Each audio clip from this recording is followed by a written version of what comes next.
elected officials for 2026 elections. So, how? Yes, Honorable Narede was asking. My OG Nakwede? Yes. She's starting from where we stopped. She's saying you have not paid them, so how are these ones going to work when we've not yet cleared dates of the other people? Right, Honorable, let the local government go first. Okay. Meanwhile, I will harmonize with Nakwede. Thank you. It should be a national problem, I think. So it's not an Nakwede problem.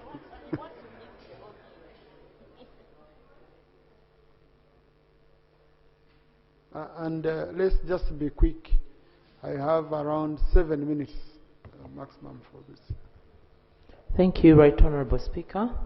Right Honorable Speaker and Honorable colleagues, thank you for according the Ministry of Local Government ample time to dissect these matters that are very important to the people that sent us here, because they regard the very last mile of governance for our people. Right Honorable Speaker, the issue of boundary disputes is very notorious. In almost every sub-region, there's an issue of boundary disputes. But this is the position, official position from the Ministry of Local Government. Whenever and wherever local government boundary disputes exist, they are handled in conjunction with the Ministry of Local Government and the Ministry of Lands, Housing and Urban Development. The Ministry of Lands, Housing and Urban Development conducts a scientific survey to open the boundaries, while the Ministry of Local Government handles the community perspective of the conflict and public engagement. Government remains committed to ensuring an amicable and lawful resolution of such disputes. Permit me, Right Honorable Speaker, to inform you that the Senior Minister, Honorable Balam Bargahari, and I have plans underway to write to all members of Parliament to implore them to inform us of such disputes, and even those to do with parish model committees, so that we resolve them on ground accordingly.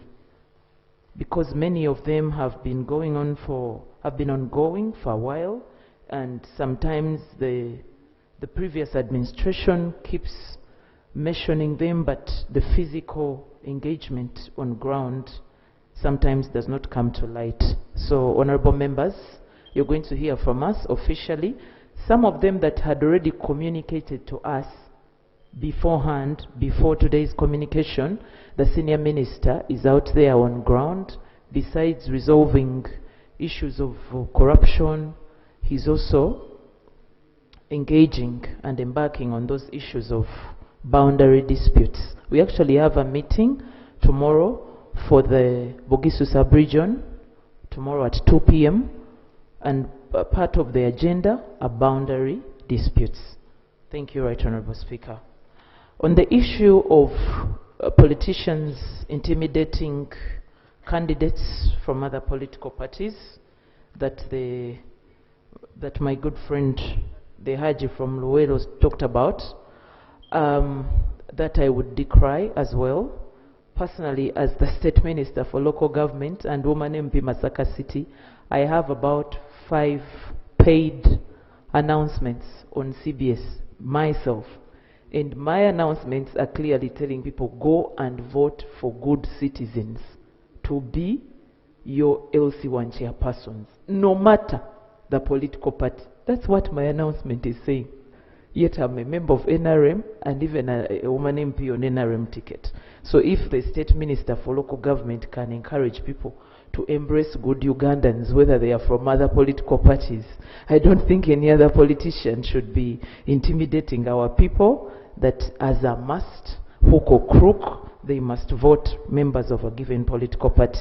I kindly urge the honorable member that raised this matter, it is a serious matter, it's bordering on crime, to accord us with that evidence so that we are able to engage the political leader who is intimidating people. It is a crime. Right Honorable, the Honorable Woman MP of Wakiso raised an issue of men with more than one wife. That exactly where will they vote from? With more than one wife, like Honorable Nsamba is saying, living in different LCs. He's probably an authority on that topic. So these men will have to choose exactly what is their residence.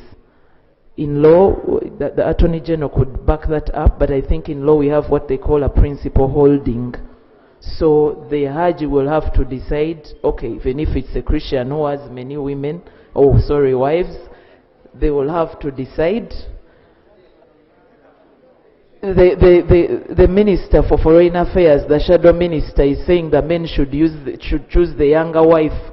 She's probably the younger wife in her arrangement, but the issue on elections of LC1 majorly surround the factor of residence. Where do you live? Where is your residence?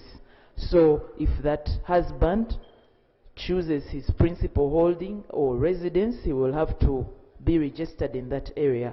It is, I think the Attorney General will expound on what the law says about those who might want to vote in more than one area, but I suppose that is crime. He will expound on it.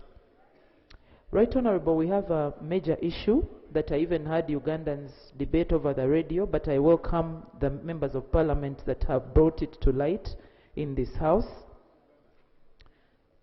An issue where there are areas, there are villages with schools located in those areas, especially the urban centers.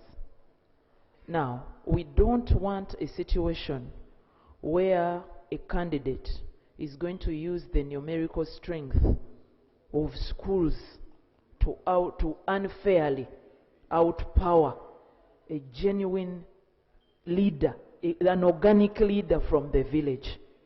For example, I intervened in an issue in Masaka, in Kumbu, where somebody wanted to register students of a certain university so that they come and vote for that particular chairman. But some of these students come from far as Tanzania, Kampala, Mbarara to come and study at that university. In 1-2 years, those students will be gone, and the village shall be stuck with a bad candidate who was as a result of unfair numerical strength from aliens. So the village chairperson and the village leadership strictly shall be voted by residents of that village. Members of Parliament, honorable colleagues, I kindly request you that in case this August House permits a time for recess or a break, please use it to pass on this information that the people that are going to vote for the LC1s or the committees, both at LC1 and 2, are strictly members, people that reside in that village. Most of the legal questions shall be answered by the Attorney General, but I wanted to mention... Honourable Minister, can we conclude? I wanted to conclude by answering Honourable Zahara. She raised a very important question that many times is not addressed, and I can see even in this document it wasn't addressed, but I happened to have an idea. She's talking about the street committees.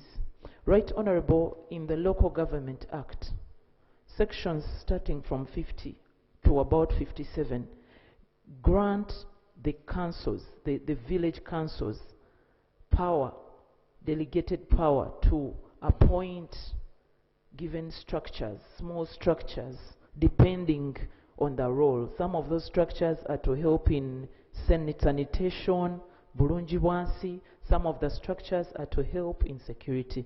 Right Honourable, this country was thrust into indescribable pain when a person playing for the national rugby team was mistaken for a thief and murdered in cold blood. if the street committee of that particular street where that border stage was, if they had an active street committee with an active defense secretary, probably an alarm would have been made and that activity would have been brought to a halt. So they are very important in countering mob justice, in dissemination of information to do with sanitation. And I want to assure the Honorable Yulika that they are not provided for by the law in a court. However, they are provided for under the delegated power of the local councils. The KCCA Act does not, the KCCA Act also provides for them in terms of delegated power. It grants those councils the right, the village councils, to form different committees for specific roles. Thank you, Right Honorable Speaker. Thank you, Honorable colleagues. I think what Honorable Zahara wanted was that as a government you look into that issue, okay? And that's what I expected that you confirm. You're going to look into it. Yes, Right Honorable, we're going to look into that issue, and I want to assure her that even the border stage leadership is exactly under that line of leadership of those delegated committees under the local councils. So we're going to look into it. Please write to us and invite us to your jurisdiction, and we work together to buttress these committees in your area of representation. Thank you. Thank you, Attorney General. Thank you very much, Right Honourable Speaker. Right Honourable Speaker and colleagues, I noted a number of issues. The first was a suggestion that the 23rd of July should be made a public holiday since it is designated for women council elections. I do not have the authority to make that declaration. Through the Prime Minister, I will take it up to Cabinet and see what comes back. The other was the Electoral Commission should extend the registration period beyond Friday, which is tomorrow, to enable us, the members of Parliament, to go and register, and the working class. Right Honourable, we are speaking of ordinary residents, not where you come from. That means you are at liberty to register and vote from Nabingo, Vataka, where you reside, despite the fact that you come from Mpara Sub-County, Chegegwa District. It is ordinary residents.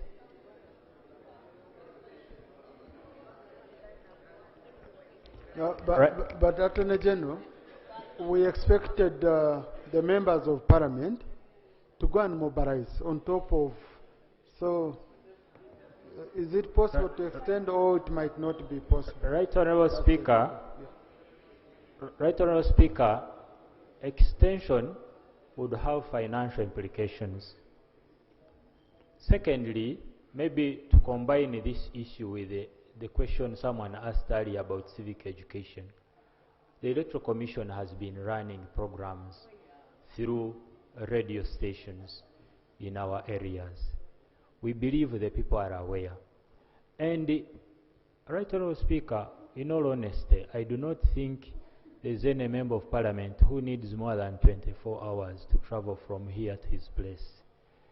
It is possible that any one of us can leave Kampala tomorrow and go to Moroto and register within your place, if you think you should register from your constituency. But for purposes of this exercise, ordinary residence is where you reside. You reside in Vataka village, Nabingo, that's where you register.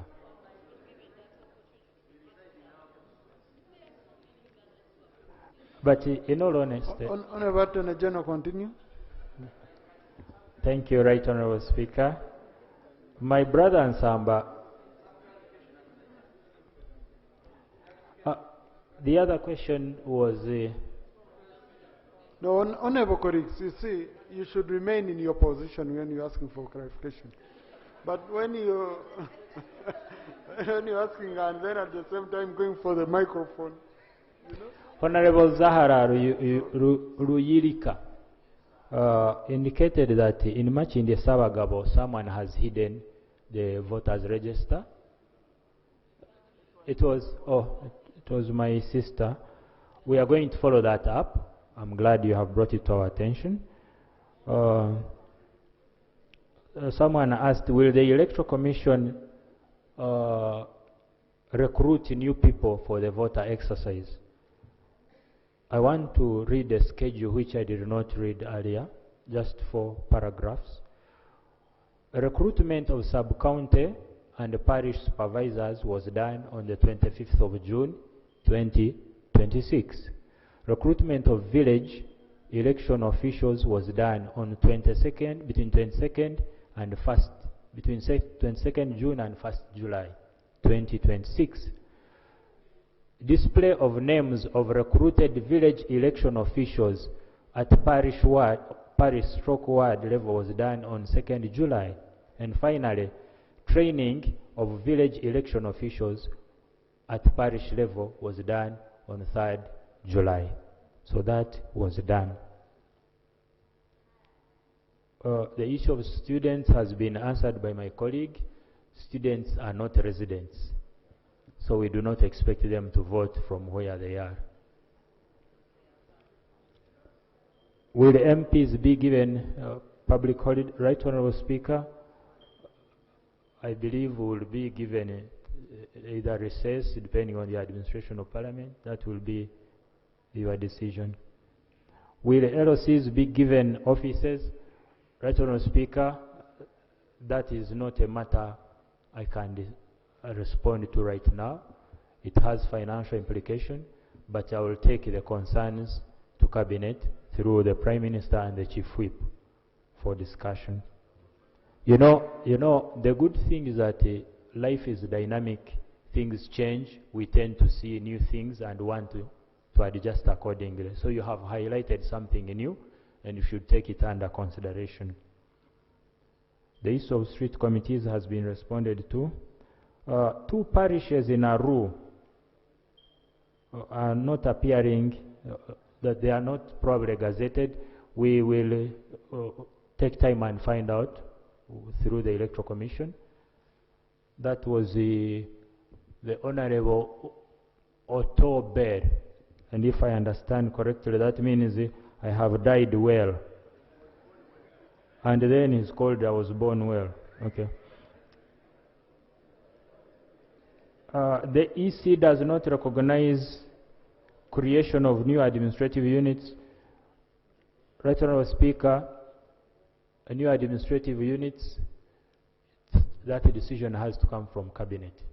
Because the bigger, the more administration units we create, the bigger the charge we impose on the consolidated fund. Administrative units from villages, you know, when you create more villages, you create more parishes, you create more sub-counties. It is a process and should come from Cabinet.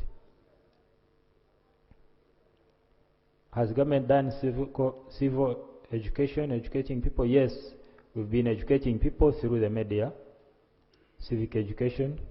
Luiga Island, the Honorable Amelia Chambade says polling officials arrive late. This is not just for that particular island and probably other areas, but we have taken time to train them. We believe this time we'll be more vigilant to make sure they arrive on time for the exercise to be conducted smoothly. The border dispute between Ntoroko and Kabarole in Nyamisingiri parish, yes, there might be a border dispute, but the parish is known and the villages are unknown. So the elections in the village will take place and the election in the parish will take place. Meanwhile, local government will go ahead to determine where the parish falls, whether it is Kabarole or Ntoroko. How are we prepared security-wise to manage the election? when I read earlier, I spoke about orderlies. We shall have security officers to manage the exercise. And we have even set aside a budget for them. They will be paid for that day. Public figures intimidating individuals or people, that is criminal. It's not allowed. We are in a multi-party dispensation. We are holding the elections under multi-party. That's why we have, when I was reading the statement, you can stand behind your symbol and people line, but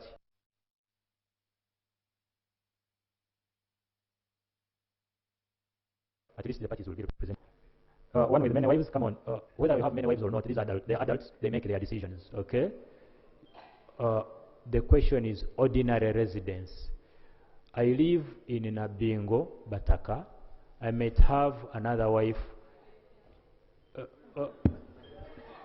You might have or you have. Ethel, which one is your village?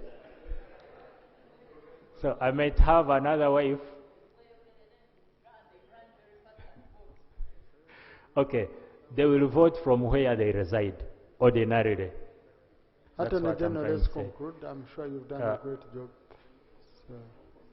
Thank you very much, Right Honorable. That's it. Honorable Samba was asking whether we can do oath in ordinary languages, because the pain of English, if the chairpersons can do oath in ordinary languages, in local languages. Yeah, we will make a statement to that effect. We saw what happened during the recent swearing-in exercise. We'll make. Right Honorable, someone whispered something to me about LOCs, chairpersons who lose and then do not want to hand over the stamps. That is another thing that we are going to take up seriously. Thank you very much. Next item. Next item. No, Rope comes in before the minister. I picked the minister, a shadow minister. Okay? So Rope should always give me a sign. It's not automatic. I always wait for Rope to give me a signal that he wants to contribute. Next item. I need to take a minister from the Minister for Environment urgently. Statement on the recent climate outlook in the country. Now, colleagues, 4 p.m., if the Prime Minister enters, I have to stop everything. And we go. So I want to take advantage now for Minister for Environment to quickly present her statement.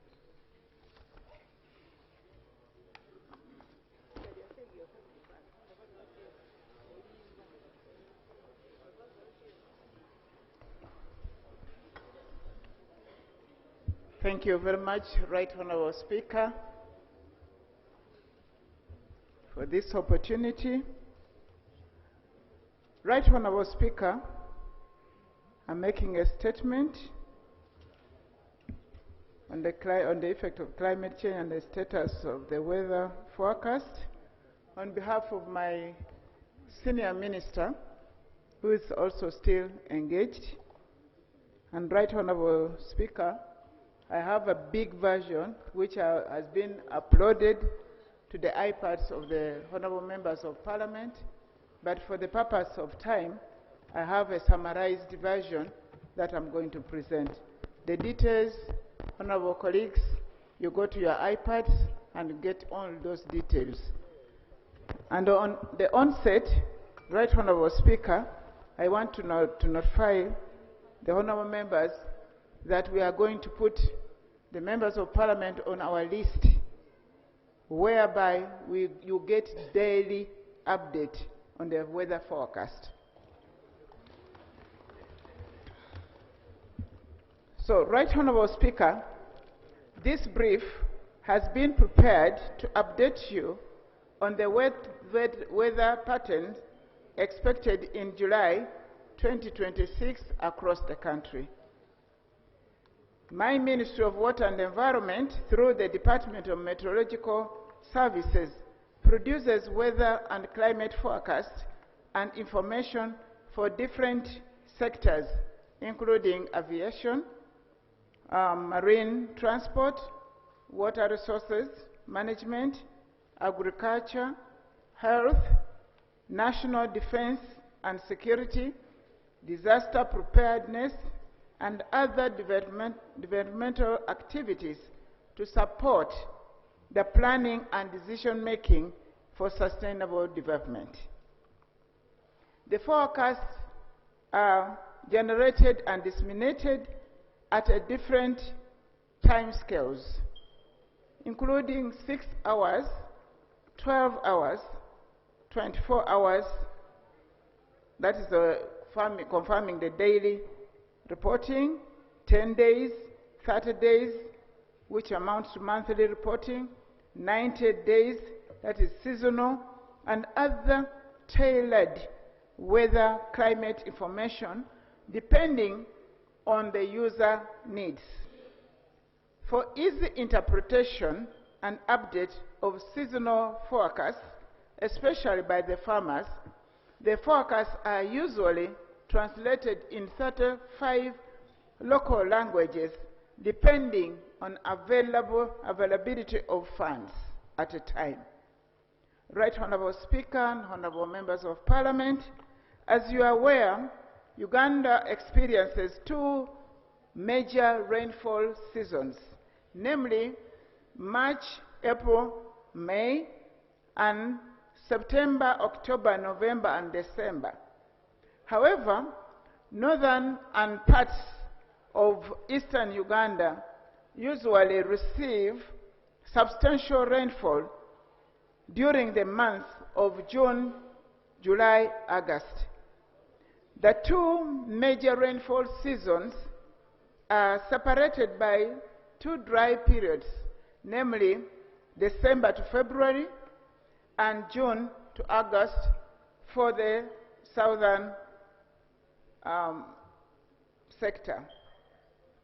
Honorable Speaker, sir, on the 28th of May 2026, my ministry released a monthly weather update which follows the June, July, August 2026 seasonal forecast.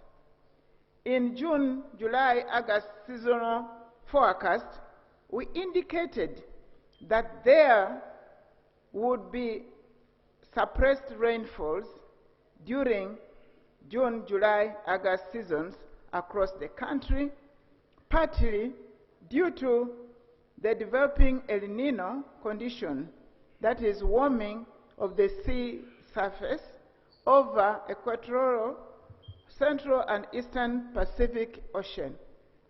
As a result, the rainfall recorded during the month of June 2026 across the country was largely suppressed as we had predicted. Mr. Speaker, sir, the rainfall outlook for July 2026 over Uganda indicates that northern and some areas of eastern Uganda are expected to receive occasional, and that is on and off, light, isolated rainfalls. In contrast, central, southwest, and some parts of eastern are expected to remain predominantly dry. Overall, some parts of the country are expected to experience below the average rainfall during the month of July 2026. How would the temperatures be like, Right Honorable Speaker and Members of Parliament? The temperatures are expected to be higher than average during the month of July due to the predicted dry conditions, which is largely influenced by the ongoing development of the El Niño condition over the equatorial, central, and eastern Pacific Ocean. And that would be the impact.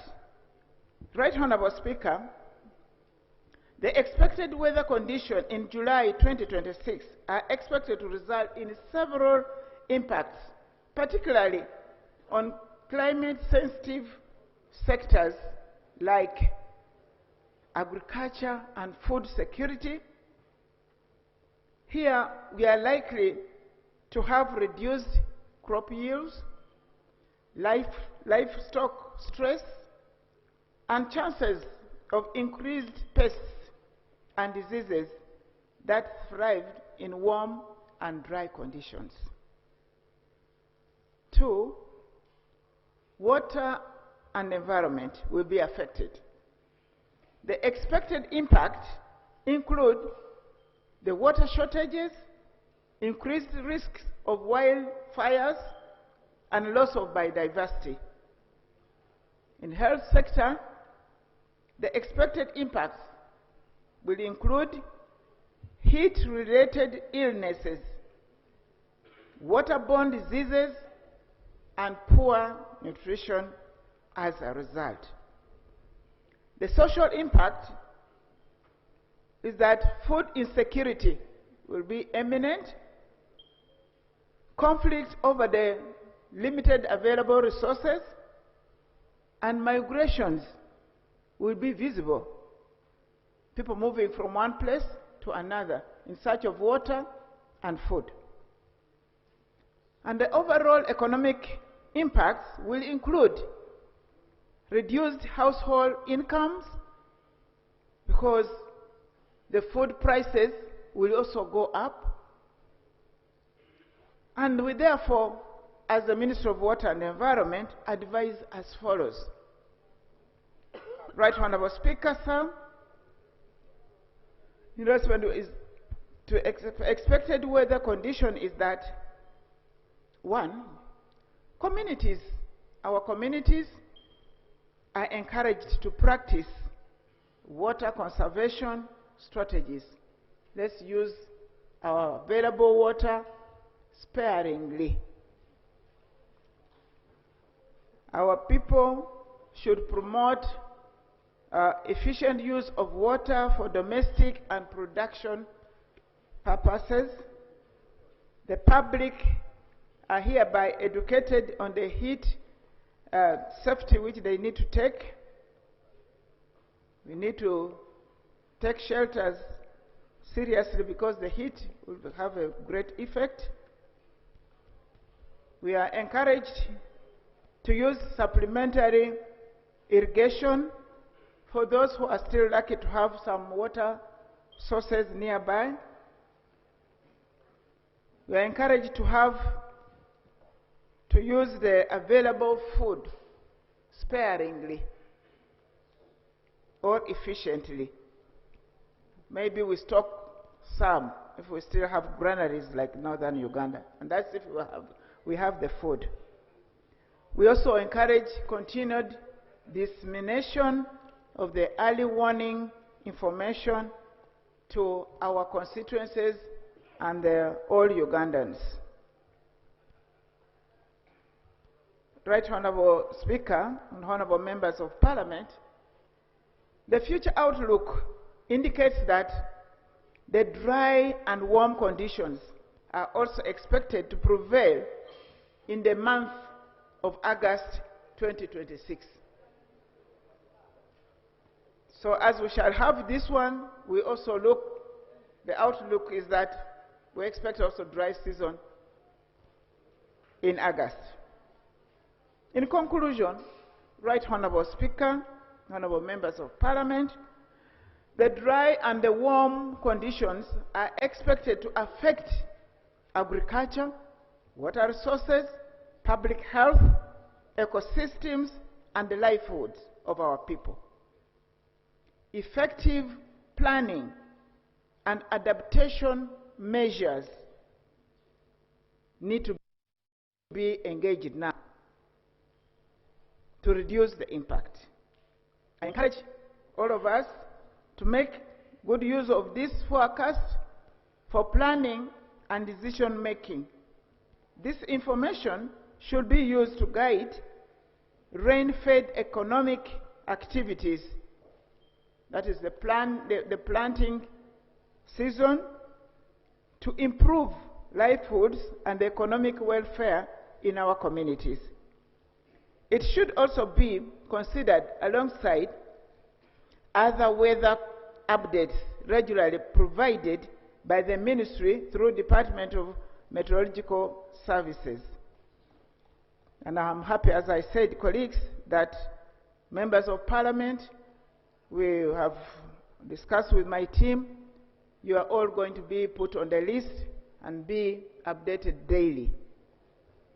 Right Honorable Speaker, my ministry will provide detailed weather updates for August 2026 at the end of July 2026 before releasing the seasonal forecast for September, October, November, and December 2026 at the end of the August 2026.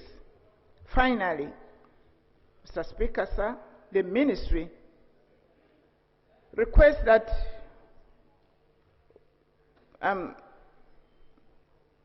we appeal that we are supported with enough resources to acquire specialized equipment, to put in place a comprehensive, those ones will be done, and I think when we are sorted from the cabinet, we shall bring it still to this house so that we are given that opportunity to acquire updated, scientifically machines that can give real-time forecast to our people. I thank you very much, Right Honorable Speaker. Thank you, Honorable Minister. Our colleagues, we are going to suspend this item for now, debate on the item for now, because it's already time for Prime Minister. If you read the Rule 43, it's very instructive. I have nothing much I can do about it. Okay? So then, after Prime Minister's time, then we can go ahead. Next item. Item number 4, statement by the Right Honourable Prime Minister on government business for the succeeding week, 14th to 16th July 2026, pursuant to Rule 28 of the Rules of Procedure. Right Honourable Prime Minister.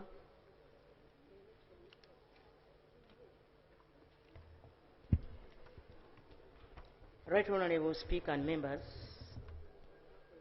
pursuant to Rule 29 of our Rules of Procedure, I present the government business for the succeeding week of 14th to 16th July 2026. Right Honourable Speaker, like I told you in the Business Committee, that the Food and Agriculture Regulatory Authority Bill 2026 is ready, and I will present that next week. We shall have statements by the Ministers of Health on the status of Ebola virus disease outbreak in the country, and then a statement by the Minister of Gender, Labour and Social Development on the results of investigating or investigations into the recruitment company which allegedly lured Ugandans with false employment in Thailand. Right Honourable Speaker, I beg to submit. Thank you, Right Honourable Prime Minister. Next item. Item number 5 on the order paper, Prime Minister's time. Right Honourable Prime Minister. Right Honourable Speaker and members, as you are aware, our rules provide that we have written responses and those that are instant. I will begin from those that are written. Question number 1 came from Honourable Tommy Ali Kandea, Maracha East County, that some districts are surrounded by refugee host districts like Koboko, Yumbe, Terego. As a result, refugees access public and private services in these non-refugee hosting districts like Maracha, Moyo, and Arua. On top of that, the non-refugee host districts have a number of unregistered refugees settled in their districts. And his prayer, Right Honorable Speaker and members, is that why don't government change the policy and support refugee impacted districts in major projects that benefit refugee host districts. They also need to benefit from projects such as Dr. Deep that support social protection and social economic transformation. Right Honorable Speaker and members, this is my response. The development projects under the refugee hosting windows are designed for all districts, cities, and urban councils, transit areas, and communities that host refugees. But these keep changing depending on our open door policy. Refugees are free because you know that refugees are free to move. Where assessments confirm refugee settlement in new areas or districts, such areas are included in the refugee programs. And both refugee hosting and transit districts provide integrated services such as health, education, water, livelihoods to benefit both refugees and host communities. Right Honorable Speaker and members, transit districts do not permanently host refugees but provide passage, and so funds are there for allocated for health, education, water, and other services.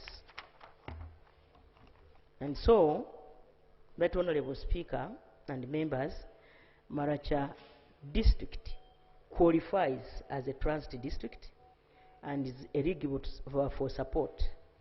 Government shall undertake an assessment of the current number of refugees in Maracha and take appropriate action.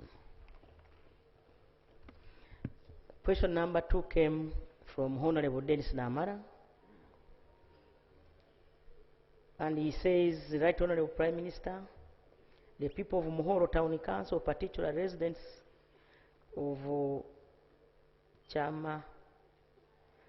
Chamajaka LC1 have been gravely affected by repeated chimpanzee attacks resulting in loss of lives, and that while government initiated the compensation processes, tenants have raised concerns of being cheated and unfairly treated. His prayer is that can government provide assurances that the compensation process for affected tenants is conducted transparently with full disclosure of survey and evaluation reports and equitable treatment of all claimants, and that could government further clarify what measures government is taking to resolve disputes among tenants who feel undervaluated and ensure accountability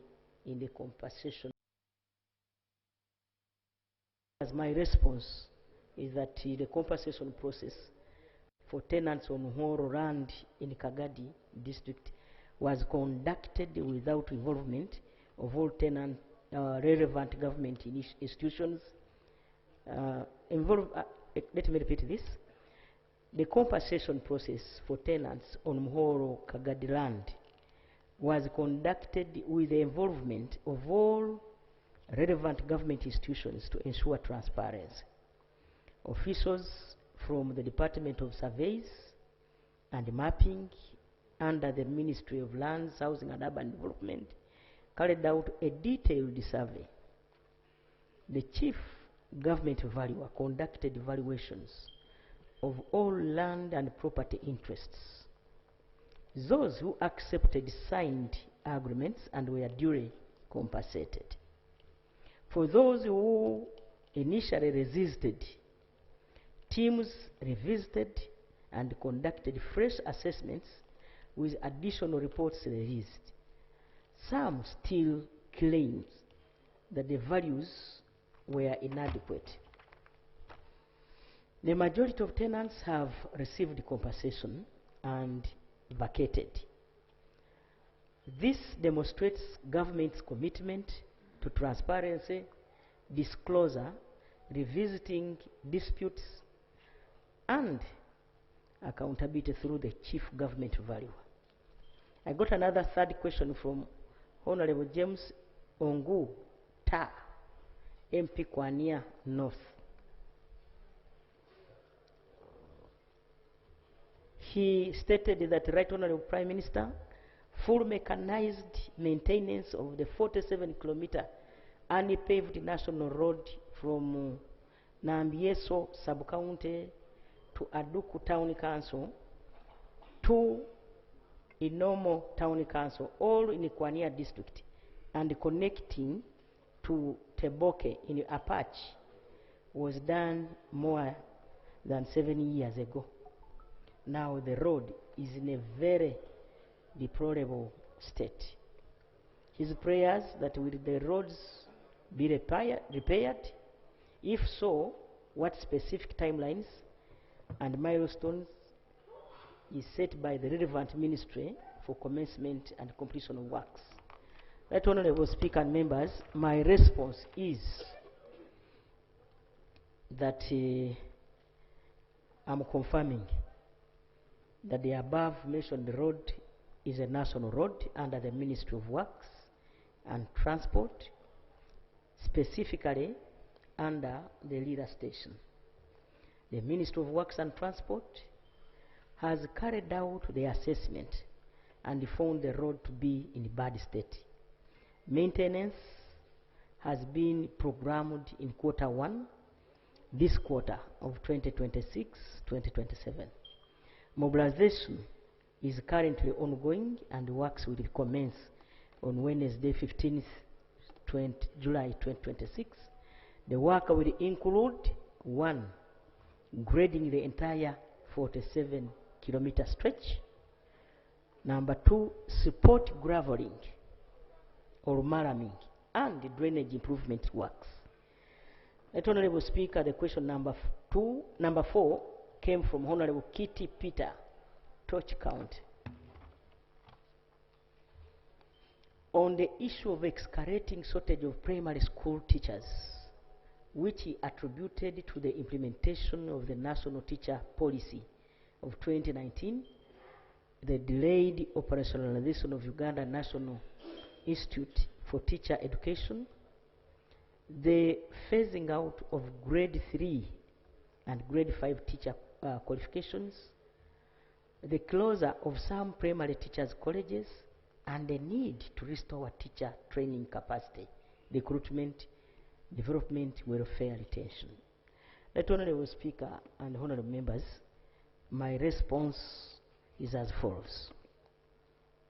The National Teacher Policy of 2019 was intended to professionalize the teaching profession by raising standards for the teacher education, training, management, and continuous professional development. The review of the policy is due to the review process to address the raised concern, including restoration and expansion of primary teacher training capacity.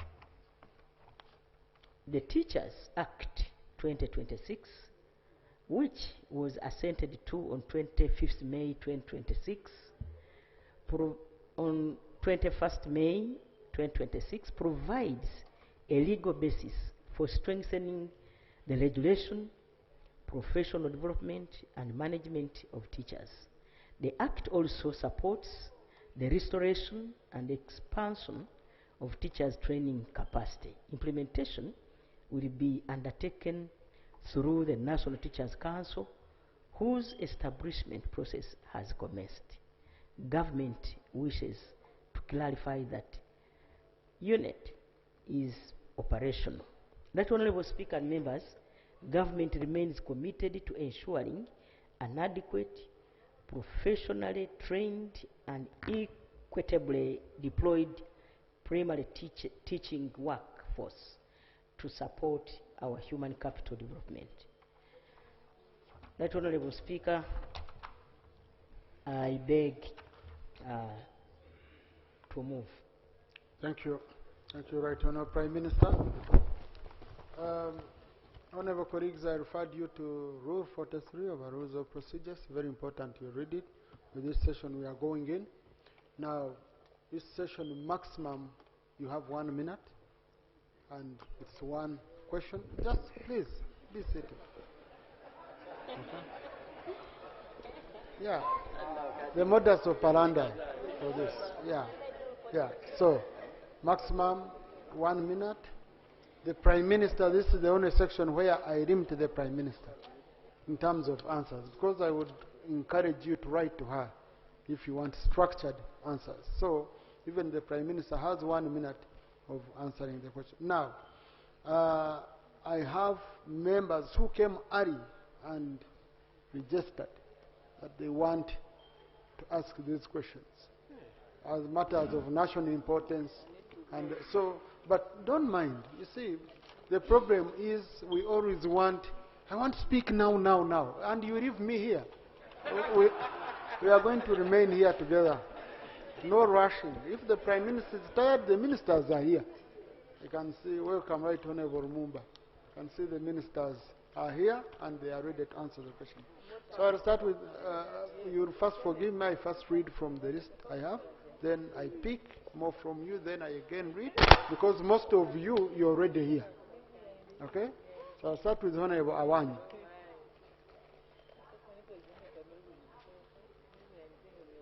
She will be followed by Honourable Amanio. Speaker.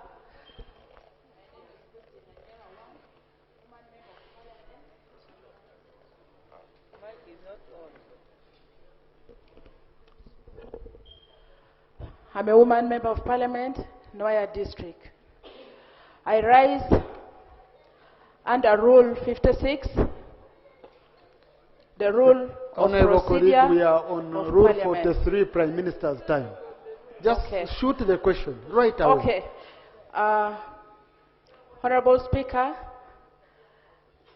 I rise on the matter of national importance.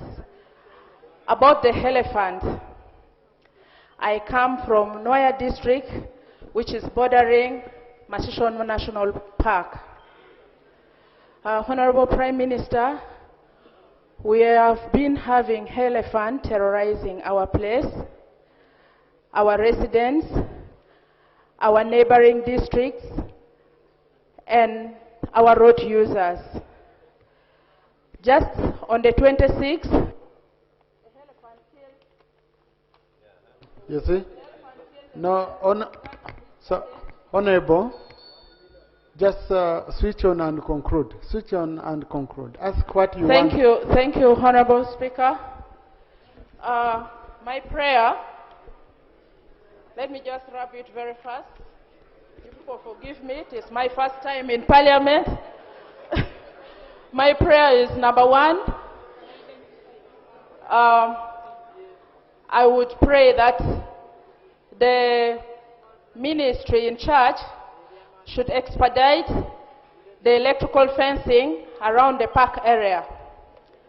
Number two, enhance funding to Uganda Wildlife Authority so that they may employ more rangers and buy more equipment to help them fight the elephant, not to come to the road and to the community settlement.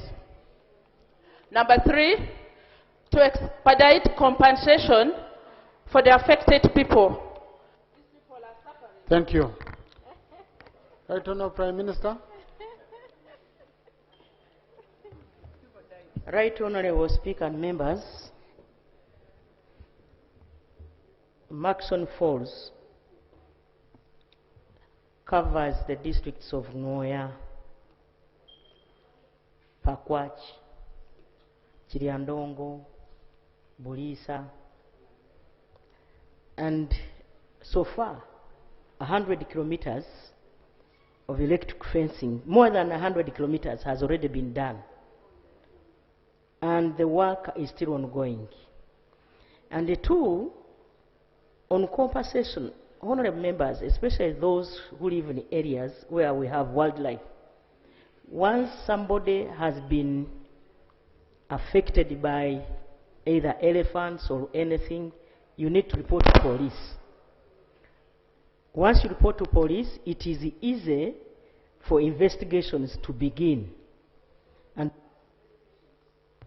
Right Honourable Prime Minister, we try to use maximum 1 minute in answering. remember, you gave her 3 questions. No, Right Honourable Prime Minister, it's just one question on elephants, okay? No, the rest but you I can have to get educate me. detailed. She brought 3 issues, which I'm repeating. If Okay. it was one issue, for me, even half a minute. Just to do one, the rest we shall do later. Okay, members, there is need for us to go through that process so that compensation can be done. Thank you so much. Thank you, Right Honourable Prime Minister. Now, honourable colleagues, I'm going to pick around 2 or 3 senior colleagues who will show how it's done. Okay? We pick from them. Honourable Kwizera Eddie.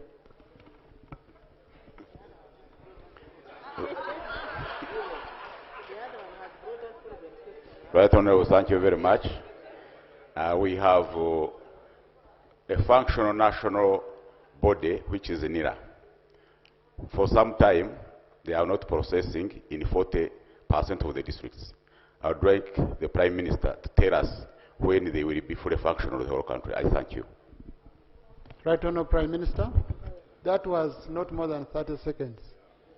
Right Honourable Speaker, it is only 24% or 24 districts where we don't have NIRA offices. The challenge has been the wage bill. We need 7 billion to cover the gap, which I believe we shall cover in the next budget. Thank you, Honourable Sekabira.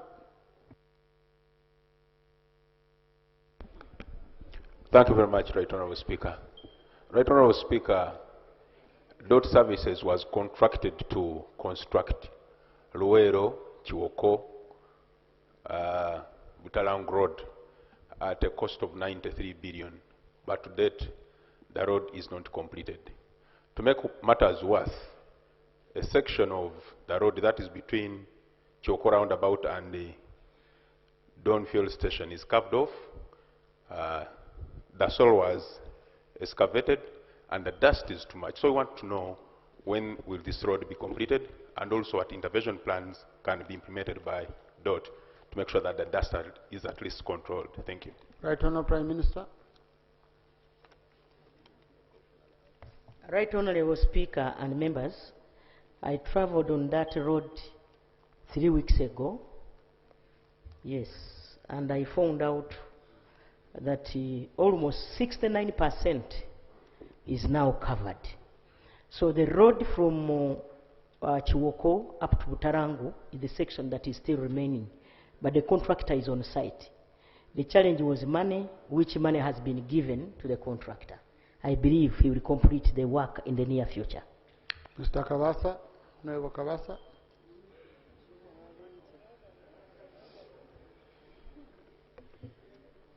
Right Honourable Speaker, Rwanda District General Hospital is being constructed by the UPDF Engineering Brigade.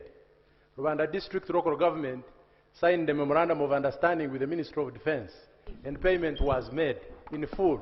And the contract, the MOU that was signed, has expired. But the works done are just 22%. We want to know, Right Honourable Speaker, when the UPDF will renew the memorandum and continue construction for the people of Rwanda to get services. Right Honourable Prime Minister.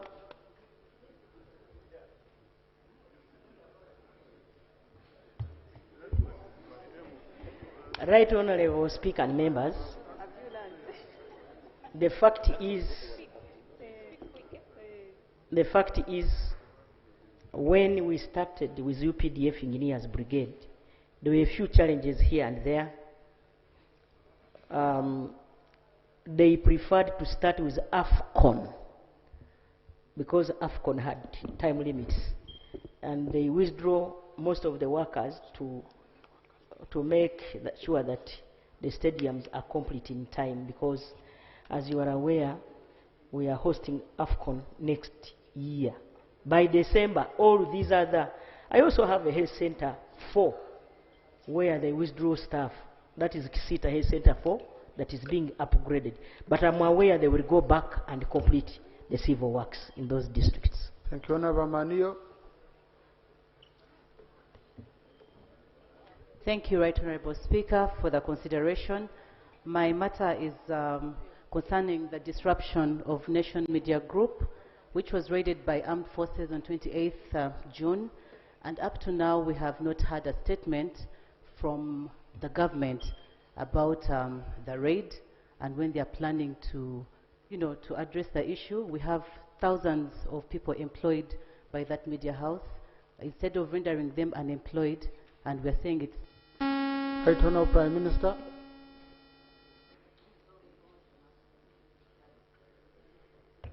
Right Honourable Speaker and members, I am aware that the Minister of Information and National Guidance has held a number of meetings with National Media Group. And now that she's here, can I request that you allow me invite her to give an answer? Right Honourable, I request when a minister is here, you don't need to walk over, you just direct the minister and they move, we save time. Honourable Minister. Thank you so much, Right Honourable Speaker, and thank you so much, Right Honourable Prime Minister. Right Honourable Speaker, it was a security-led inquiry which was instituted by His Excellency Yoweri Kaguta Museveni, the President of the Republic of Uganda. So we've held discussions and we are coming to the conclusion, because Nation Media Group was sold to Mirambo Holdings and Tarifa Limited. So the takeover by the new investor is ongoing. Thank you. Rakai.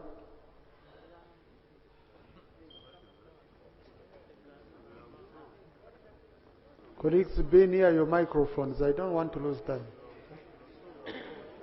Can I have one who is ready? Thank you very much. Thank you, Honourable Speaker. Let me allow Honourable Biara. Okay, thank you very much, Right Honourable Speaker.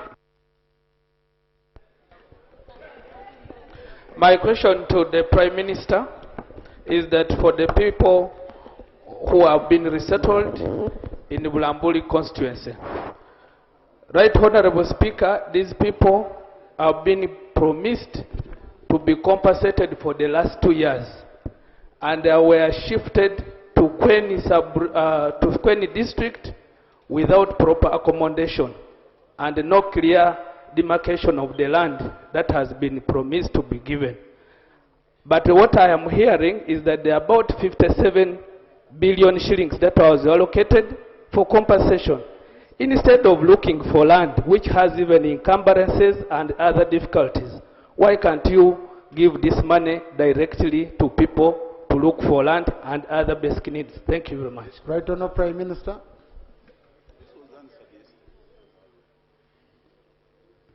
Right Honourable Speaker and members, I remember yesterday I talked about the same. I think the member was not in the house. I told you the challenge we have had is that almost all the land in that area is encumbered. When you find a big chunk of land, a lot of encumbrances. And I am the one who told you that we have 56 billion to buy land, and also it's not compensation. It is compassionate support by government so that we don't lose more life. So the issue is going to Cabinet on Monday. I will come back here and give you an update. Thank you. Rakai. Thank you so much, Right Honourable Speaker. Rakai District is extremely water stressed, and yet since 2016 there has been a Kagera water project that was meant for Rakai and Isinjiro. That project, as I talk, it is fully complete in Isinjiro District and not happening in Rakai, yet it was fully funded. We want to know when that project is being started in Rakai district. Thank you. Right Honorable Prime Minister. The Minister for Water here. Next will be Honorable Anywa, followed by Honorable Kungu. Thank you, Right Honorable Speaker.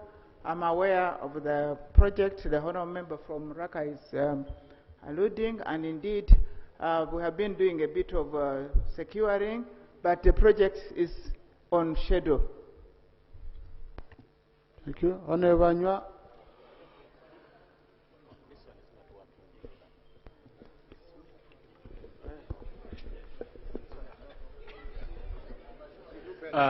Thank you, Right Honorable Speaker. Right Honorable Speaker, we have a major economic roads stretching from Gulu City to Moroto Town. It covers over 10 districts. The government of Uganda has promised to tarmac this road. The community would like to know when the work will commence. Thank you so much. Right Honorable Prime Minister. There's no Minister for Works. Can I request the Prime Minister sits in the middle so that she finds it easy not to move a lot? Honorable Speaker, it is helping me to be fit. Oh, very good. Honorable Speaker and members, that is a priority road. We included it in our manifesto, and I believe the moment we get money, the designs are already complete. When we get money, that road will be worked on. Thank you. Yes, Honorable Kungu, followed by the Honorable gentleman in grey. Yes, yes. Thank you, Right Honorable Speaker. The National Health Policy provides for at least one health center free for every sub-county with a population of at least 20,000. Right Honorable Speaker, Kidaugo sub-county has a population of over 28,000, but with 0 health center free. I want to know from the Prime Minister, when will the government ever think of Kidaugo sub-county since it meets the threshold for a health center free? Thank you. Thank you. Next will be Kidiandongo. Right Honorable Speaker and members, it is through the policy of government that we have a health center 3 per sub-county. And so far, 1,780 sub-counties are already covered. We have a balance of 488. And we are in the process of getting money so that we can cover the same health facilities under U-Gift 2. So we shall depend on you members so that this work is done and everybody enjoys the benefit from NRM government. Thank you. I had allowed the Honorable gentleman in the grey suit, then Kidiandongo, then Rampara. Thank you very much, Right Honorable Speaker. I'm the Member of Parliament for Dokolo North constituency. My issue is on electricity.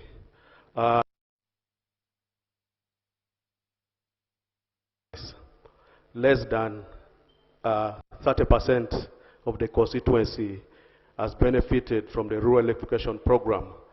And my people are asking, they voted massively for NRM at 82%. Why is it that electricity cannot be extended to Dokolo North constituency?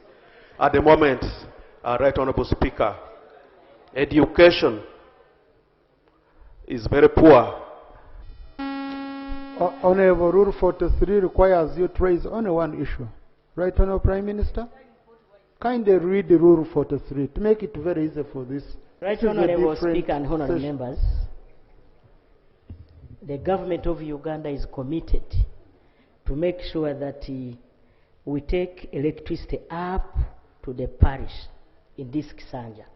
So that district will be covered, and therefore I want to direct that the Ministry of Energy goes to that district to ascertain the gaps that are there, and then we see how to handle. Thank you so much. Kidiandongo. followed by Thank you. Rampara. Thank you so much, Right Honorable Speaker. My name is Katusime Jovia, Umanempi Kiriandongo. Kiriandongo District, Right Honorable Speaker, it is hosting close to 200,000 refugees. And Right Honorable Speaker, especially the Nwere tribe and the South Sudanese have caused insecurity in Kiriandongo District and especially Boyale Town Council.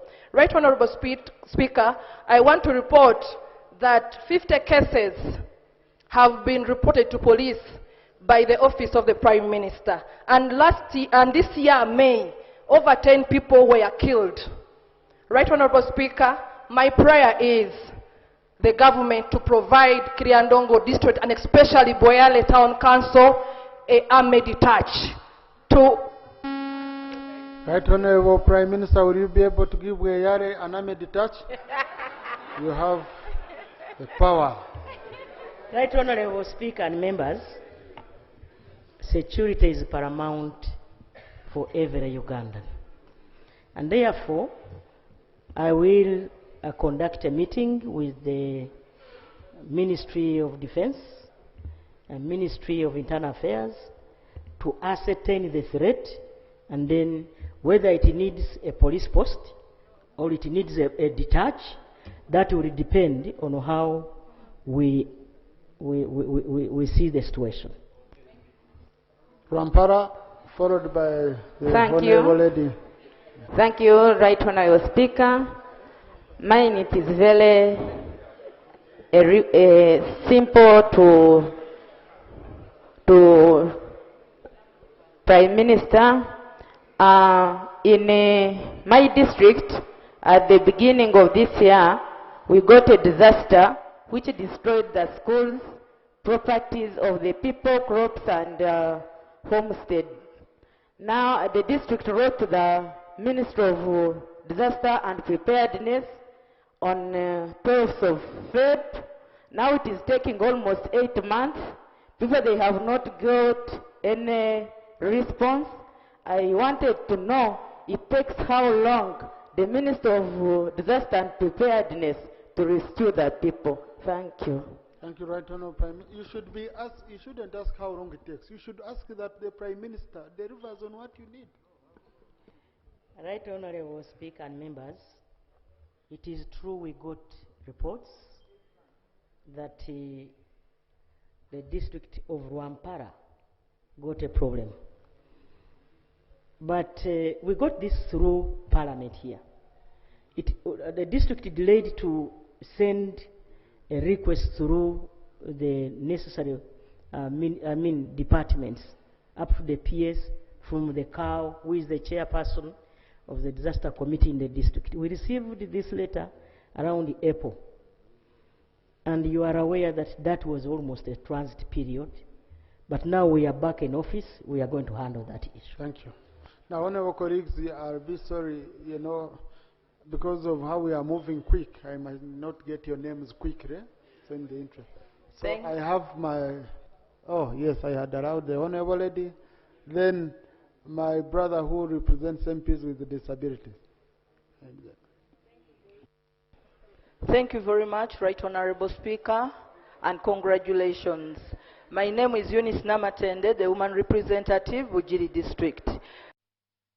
Prime Minister today is, I have a bridge in Bujiri District. The bridge connects Bujiri to Butaleja. The government of Uganda promised us to work on that road 30 years ago. But I visited the bridge recently. They had only worked on it 50%, abandoned the bridge, abandoned the resources, whatever the materials there, and nothing is taking place there. I request that the Prime Minister comes in and answers that, and then also government takes action. Thank you very much. Right Honourable Prime Minister. Right Honourable Speaker and members, that is a strategic bridge. I direct the Minister of Works and Transport to go to Bugiri specifically for that bridge and come up with a report of what happened, and of course get an answer and act on it immediately. PWD, followed by the honorable gentleman. Yes. Thank you, Right Honorable Speaker. I would like to get data from the Ministry of Gender. There is a project called GROW.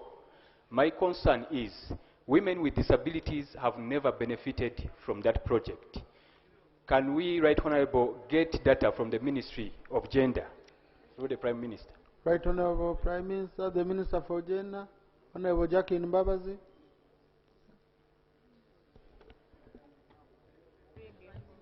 Right Honorable Speaker and members, we are right now looking into the GROW project. The GROW project has 20. Member of Parliament for Maracha East Constituency, Maracha District, West Nile Region. I am now the chairman of the District Roads Committee for Maracha District. The Maracha District shares 40 kilometers of the National Road, International Road, and Security Road with the Democratic Republic of Congo. That road for many years was being maintained by the District Road Fund. Yet it is a national road and international road. This year, when I became chairman, I said we shall not finance the maintenance of that road. I would like to request that Ministry of Works and Transport takes over the maintenance of that DRC Maracha road effective this financial year. I thank you very much. That's our Vice Chair budget. Yes. And congratulations, Honorable. Right Honorable Prime Minister, followed by the lady Honorable Honorable Speaker, at the back. my brother from Maracha has already directed. So it is simple for me to transfer that direction to the Ministry of Works for action. Thank you. Thank you, Right Honorable Speaker. My name is Masula Namatovu, Kamuli Municipality. My concern is on the issue of the stalled development of the modern markets that the government had started on for all municipalities. Now that there is the issue of the implementation of the trade order, many have been displaced and without an alternative space for them. Now, when are we getting the modern markets for municipalities that didn't get an opportunity? Like Kamuli, Iganga, thank you so much. Right Honorable, followed by Honorable McMott. Finance or local government, whoever, let the Prime Minister handle. Local government. Colleagues, I'm now going this side, so this side you can be seated, I'll come back here. That's how I do. I have to balance both sides. Right Honorable, there are 20 new markets that are underway. So many of the municipalities, divisions, especially the urban centers, though the divisions that don't have markets, many of them have been slotted to get markets in the new market divisions. However, for the sub-counties that have not yet been authorized or officiated as administrative units, those are not part of them. There is a moratorium from Cabinet on pausing new administrative units. Thank you. Government is concentrating on. Honorable McMott.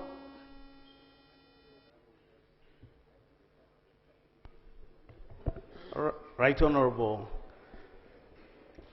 in the Greater North, there is looming famine. And we have reported that some people are already starving, and so there is imminent threat of death. Government have to avert this potential loss to life due to famine. Thank you. Thank you. Right Honorable Prime Minister will be followed by Entebbe Municipality and then Eridari Kakoza.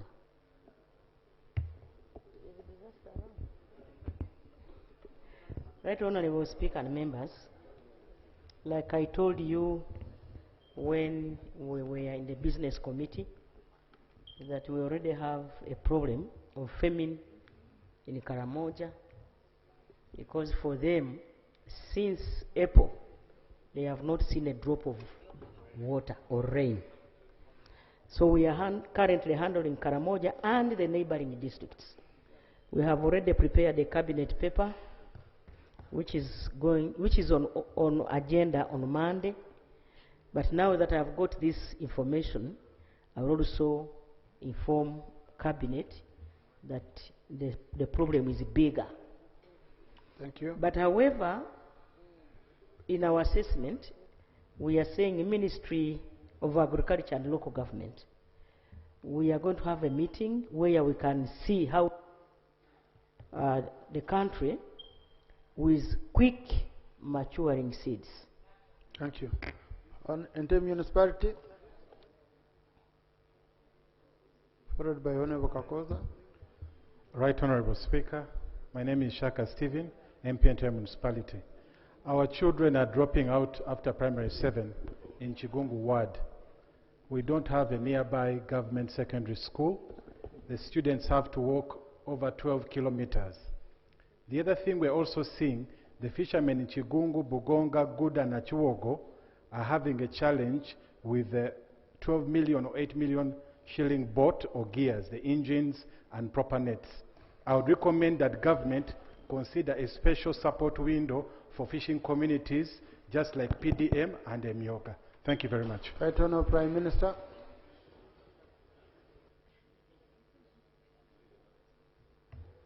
Right Honourable Speaker and members, we got a petition some time back,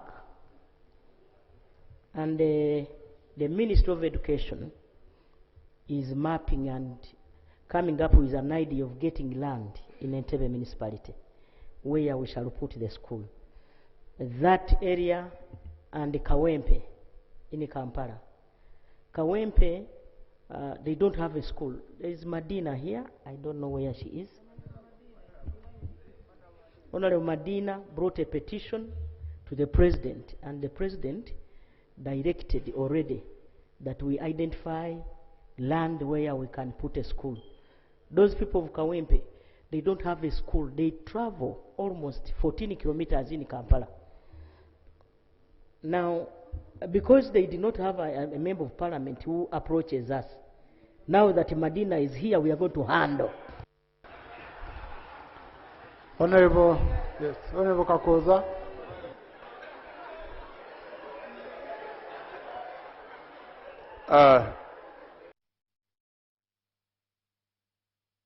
Right Honorable Prime Minister, I've listened to what the Honorable Minister for Environment, and he has updated us.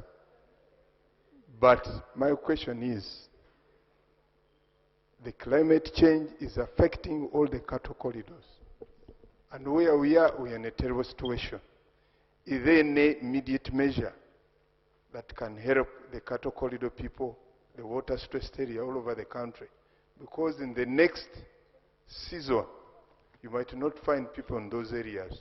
Because we started facing a dry season from May. And what you read yesterday as the production of dairy farming is affected terribly. Is there any immediate measure between now and September in government to think about us? Right Honourable Prime Minister. Right Honourable Speaker and members, we already had a meeting yesterday. This came from Honourable Enos of Kavura. He came to my office, and quickly I organized a meeting involving Ministries of Agriculture and Local Government.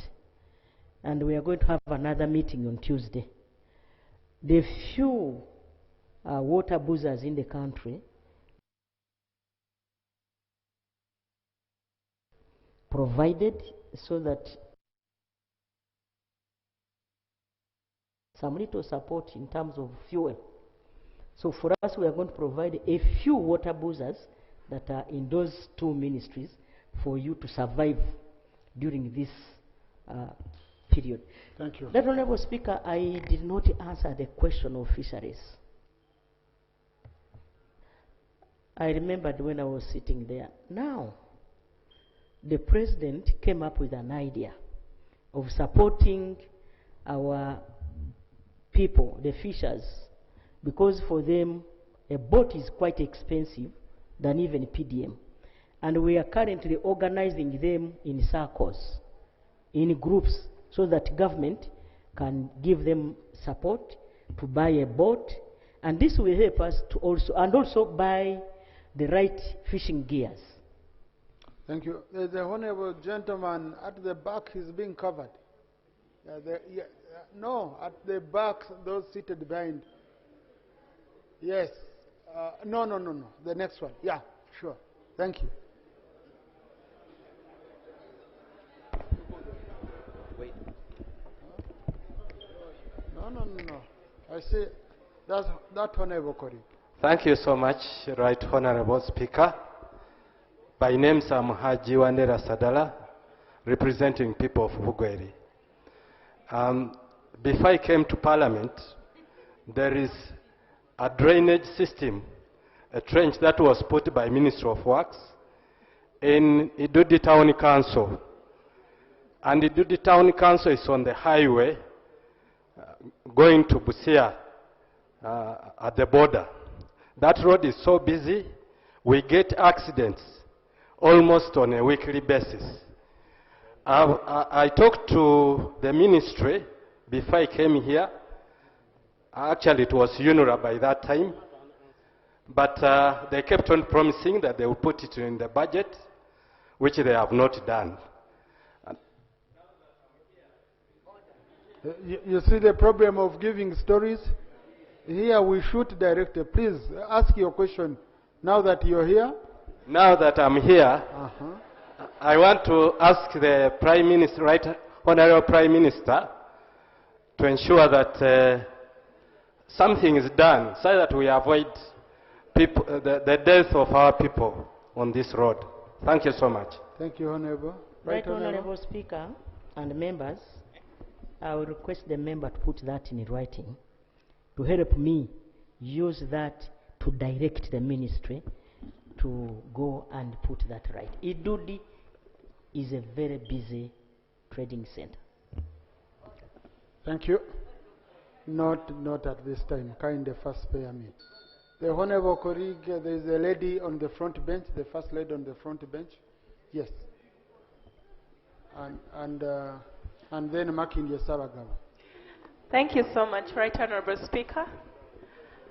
My name is Joyce Makamoy. My question to the Prime Minister is, on the 15th of May 2025, a budget proposal was laid in this House, and there was a debate on the compensation for restocking. Among the restocking districts, Abim was included on the 80 billion. But on the final list, Abim district is not there. My question is, why was Abim removed, and when will Abim be restocked? Thank you. Reinstated. Thank you. Right Honourable Prime Minister. Right Honourable Speaker and members, the restocking program is in 3 sub-regions. That is Acholi, Lango, and Teso. To the best of my knowledge, I've been to Abim. Abim is in Karamoja. And so Abim is, that was a lie. Abim has never, yes, Abim was not on the list. And it is my office that is directly charged with this responsibility. Now, honorable colleagues, in Prime Minister's time, there is no information, no clarification. Those are your rules. Makindye Sabagabo, followed by Honorable Tebandeke, then Honorable Kayagarati. Thank you then so Honorable much, Karia. Honorable Speaker. And Serukenya Honorable David, Isma. Makindye Sabagabo. I want to know the status of the allowances, 1, of the medical interns that are due to be deployed in 1 week's time, 2, for the senior house officer, 3, for the backlog of the interns for the cohort 2024, 2025, and 2025, 2026. Thank you so much. Right Honourable Prime Minister.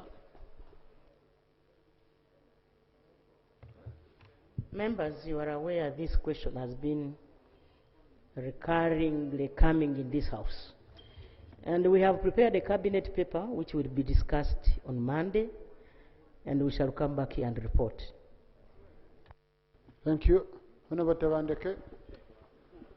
Right Honorable Speaker, UPDF operations have intensified on the water bodies across the country. Section 13 of the Fisheries Act provides surveillance to be done by the surveillance unit. The intensification is more so on the number of boats per landing site. Section 120 of the Fishing Landing Act provides that the minister shall lay regulations in consultation with the stakeholders for Parliament to approve. I want to know the legal implications for such operations by UPDF, and also the mode and the tool used by the UPDF determine the number of boats per fishing landing site, and when are the delayed regulations to be laid here on the floor of Parliament for approval. Thank you. Thank you. Honorable, you answer one question only among the three. Choose which one. That's how PM's time works. Thank you very much, Honorable Speaker. Honorable Speaker, this is true. These cases are rampant. On the 24th of June, I had a meeting with the Deputy CDF and the Commander 155 Battalion on the same, to harmonize on how we work, but also, as far as regulations are concerned, the Director of Fisheries is going for a retreat on 16th up to 17th and conclude on the regulations. By end of this month, regulations will be ready. Honorable Karia and Honorable Ismail.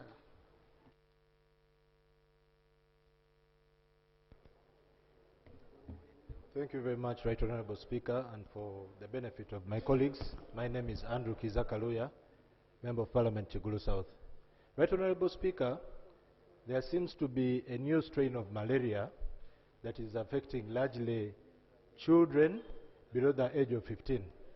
And it seems this malaria strain is being resistant to the current medication, and children are beginning to lose lives.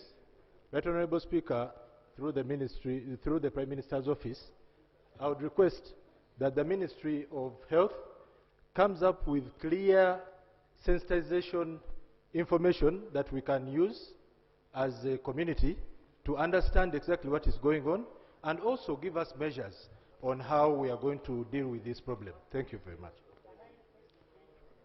Please, yes. Prime Minister has assigned the government chief whip. Right Honorable Speaker, that is true. The malaria-resistant strains were detected more than 2 years ago. And mechanisms have been put in place, first of all, to revise the test kits to be able to detect them, and two, various medications have been introduced. But above all, the village health teams and the community health extension workers are sensitizing the population. I thank you. Thank you. Honorable Ismail Kasure, Honorable Yagarachi.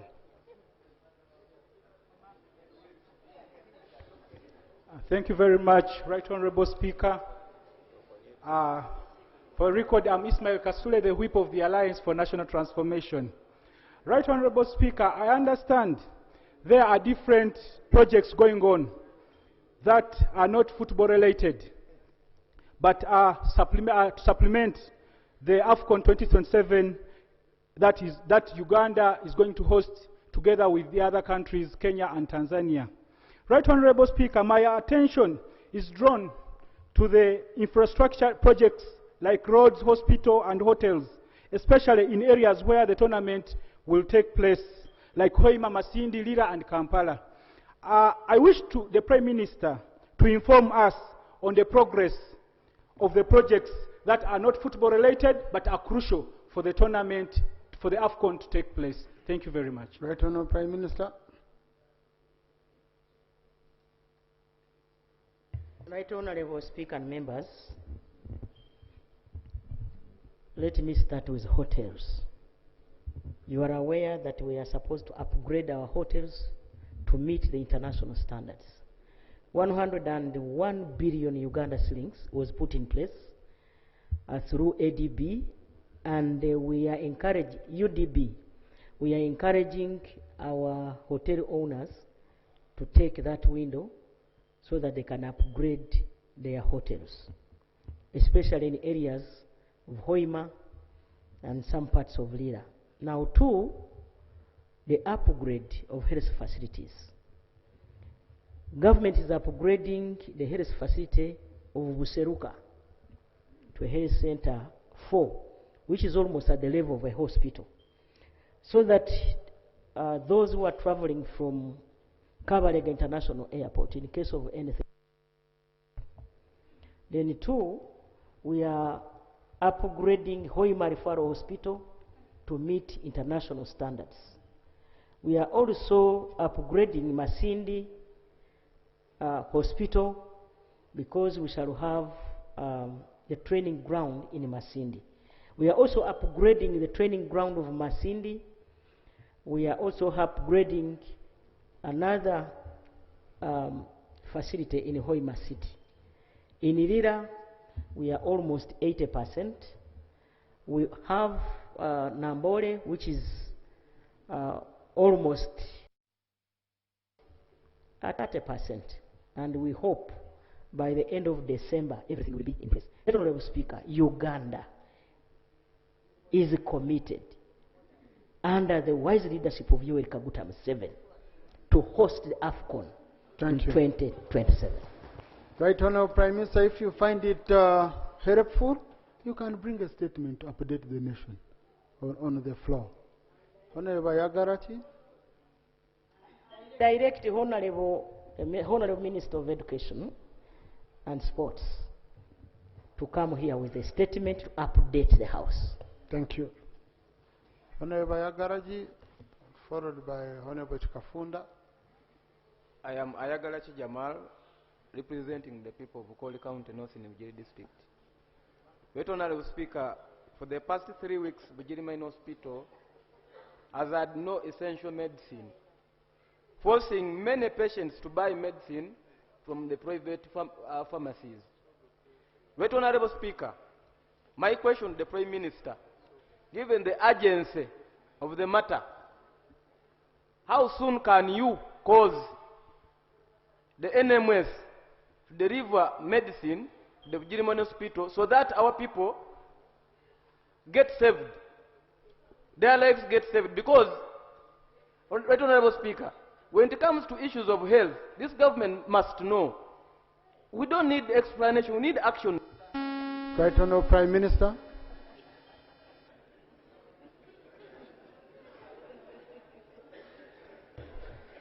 Right Honorable Speaker and members, I want to inform the member that on top of the provision of essential drugs to Bugiri Hospital, that hospital is going to be rehabilitated, refurbished and equipped. So NMS will provide drugs, essential drugs, before the end of next week. Thank you.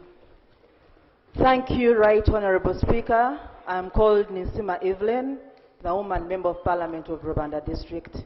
Does the Prime Minister agree with me that the Muhanga, Uchinda, Kaharo 7-kilometer road that was detarmacked 4 years ago should be tarmacked as soon as possible? It is on the Kavare-Mbara road, and at the moment there are several accidents. Actually, 2 weeks ago, as I drove back to Rwanda to do the government programs, I almost got an accident. My prayer is the road to be tarmacked, and if not, at least to have Maram as soon as possible. Thank you very much. Right Honorable Prime Minister.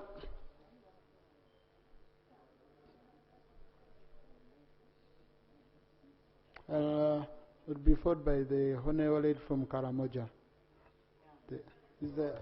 That Karamoja? Right Honorable Speaker and members. Obongi from Obongi, sorry. The road my sister is talking then about. Then Honorable Emma. Right Honorable Speaker and members, the road our sister is talking about is one of our priority roads. It's a tourist road. The minister will go there and check on the roads.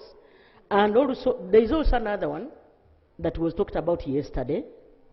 The minister will go there and find out. And then my direction now is he should go and work on that stretch. Thank you. Obongi. Right Honorable Speaker, Zoyo Harriet, the Uma Member of Parliament, Obongi District. Obongi District is being linked with the Jumani to Obongi using the MVA ferry. And as I talk now, the MVA ferry is operating on only 2 engines instead of 4, which is a potential risk for the people, given the increase in the flow of the traffic. So, Honorable Speaker, I want kindly request the Prime Minister to have a response as to how, when shall we be rescued, given the ferry operation. Your Minister for Works is offering, right, Honorable Prime Minister.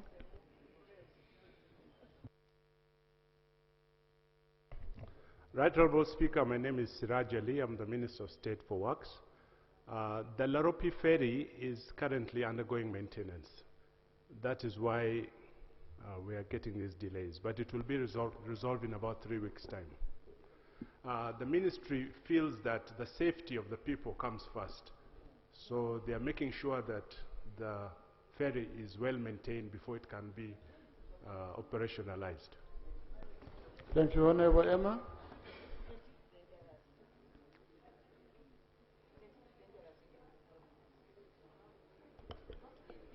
Thank you, Honorable Speaker. I'm by the name Lokubal Emma, representing the people of Nablatuk, Karamoja. I have one request here. The request for the bridge to be installed in Lalachat, Seasonal River, Nataha River in Nablatuk Town Council. When these rivers are full, we can't access anything. Like I was seated here, I was not prepared to speak, but my people are sending messages. Please, can you get up and raise the problem of the bridge? Kindly, I am requesting the government to repair the bridge. You know, sometimes when we are raising problems in Parliament, we say we shall never wait for Karamoja to develop. We cannot develop when we are all struggling to develop. First, leave Karamoja to be handled. Right, Honorable Speaker, I request for the government to work on the bridge of Lalachat. Thank you. Right Honorable Prime Minister.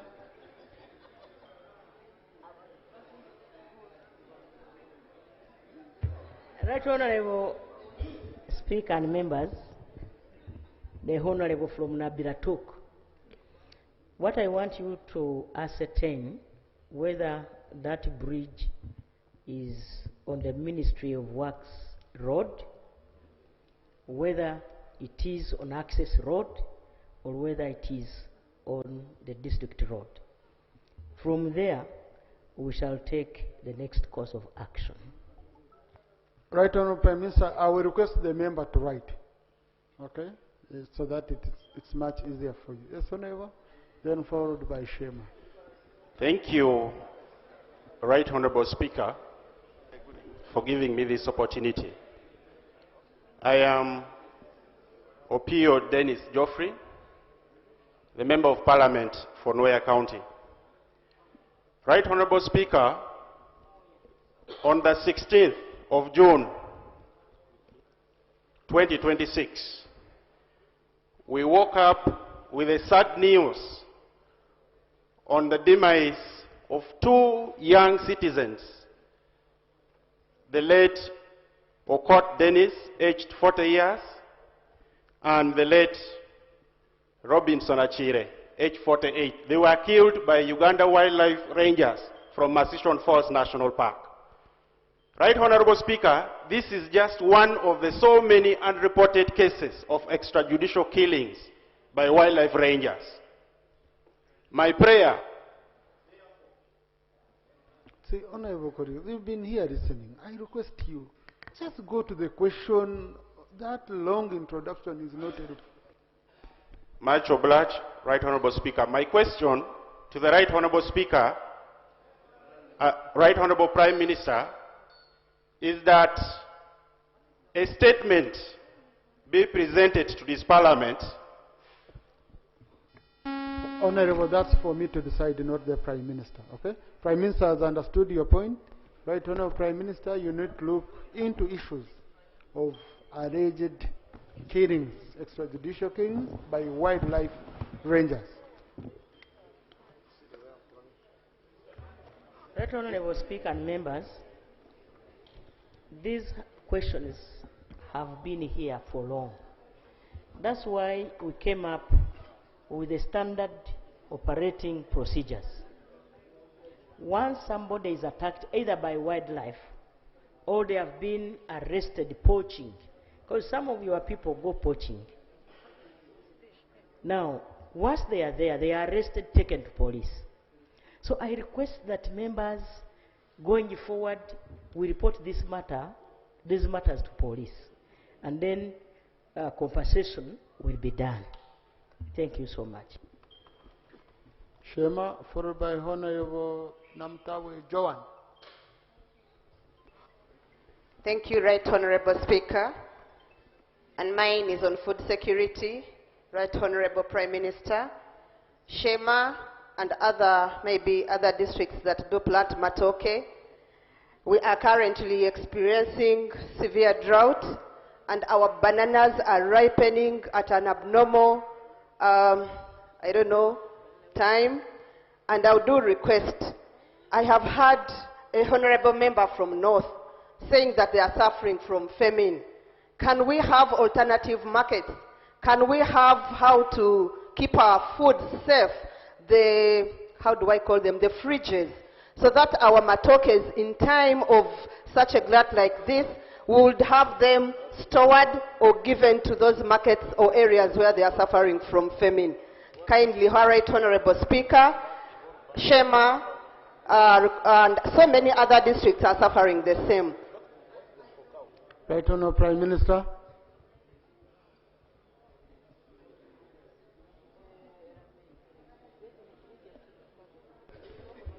Right Honorable Speaker and members, what the proposal the member is making is a long-term plan. I cannot deceive on the floor of Parliament that tomorrow we shall quickly get you fridges. But the idea is taken note of. It's a very good, welcome idea. You know how we process our policies in government. That idea can go through the Ministry of Agriculture for further management. However, as we speak now, by the way, I'm a farmer. The fact is our bananas are ripening at a high speed because of the weather conditions.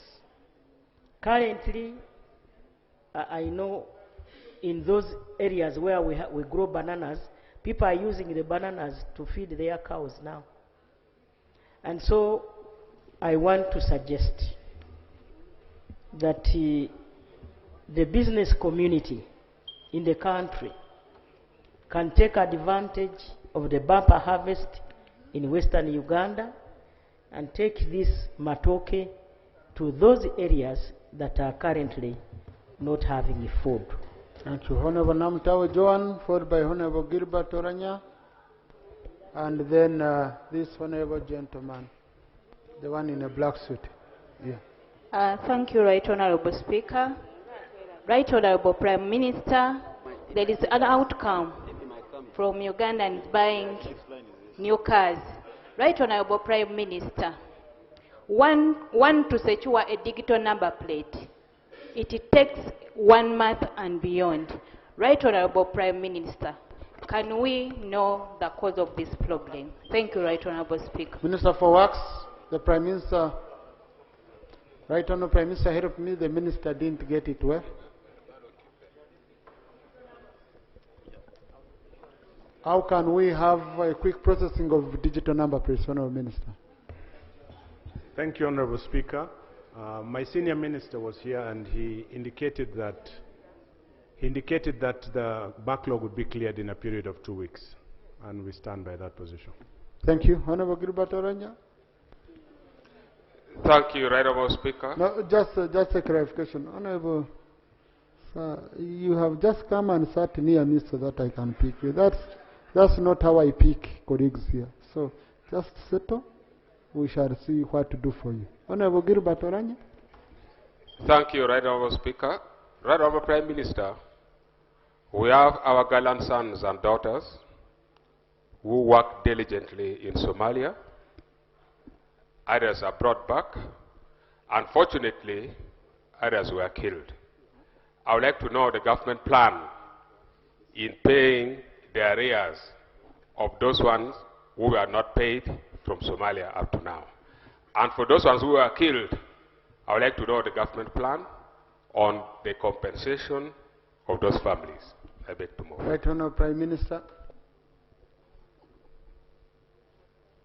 Next will be Honorable, the Honorable Gentleman. Right here. Honorable Speaker and members, in February this year, I was delegated by the President to go to Ethiopia, meet the African Union, because, as you are aware, we had taken a long period of time when our soldiers were not being paid. I am happy to report that African Union and our partners have since supported the government of Uganda to pay our people. I would like to get the names of those people who were affected, especially those who died while on duty, so that the process of compensation can be done properly. Thank you so much. Thank you. And Honorable, you'll be followed by Quen. Is that Quen? Buko. Thank you very much. Right Honorable Speaker, my name is Mzaidi Kamis, a Member of Parliament, Arua, Central City Division. I have a question to the Prime Minister. We are aware on 27th of August 2024, this Parliament was given a report by Committee of Quality Assurance on the new cities. And one of the key recommendations that they had put was the issue of low allocations. That has got correlationship with the service delivery. I wanted to know, up to now, how far have they reached? Because indeed there is a low allocation of resources for the new cities. What strategies have the Minister of Finance and the Prime Minister laid to address the problem of low allocation for the new cities that Just for record purposes, you said the report was by which committee? Just you can switch on. Government Assurance on 27th of August. Thank you. Honourable Minister for Finance on behalf of the Prime Minister. Thank you, Right Honourable Speaker. Right Honourable Speaker, the question the member is raising is budgetary. And Mr. Speaker, appropriation is a process which starts with executive and ends with Parliament. Therefore, the allocation we gave to the cities, municipalities, and all other votes of government was approved by this House. Mr. Speaker, there is a difference between what we need and what we can afford. I can say that we gave municipalities and cities what government could afford at that time. I thank you. Thank you. Buko. Thank you very much, Honorable Speaker. Honorable Speaker, I was in the Ninth Parliament and I was the Vice Chairperson of Greater North Parliamentary Forum that comprised Karamoja, Teso, Lango, Acholi, Sebei, and Bugisu. Honorable Speaker, sir, as we talk now, those other regions are being compensated, and Sebei has been excluded. Can I ask my friend, the Prime Minister, why is Sebei excluded? What criteria was used to leave out Sebei region? Right Honourable Prime Minister.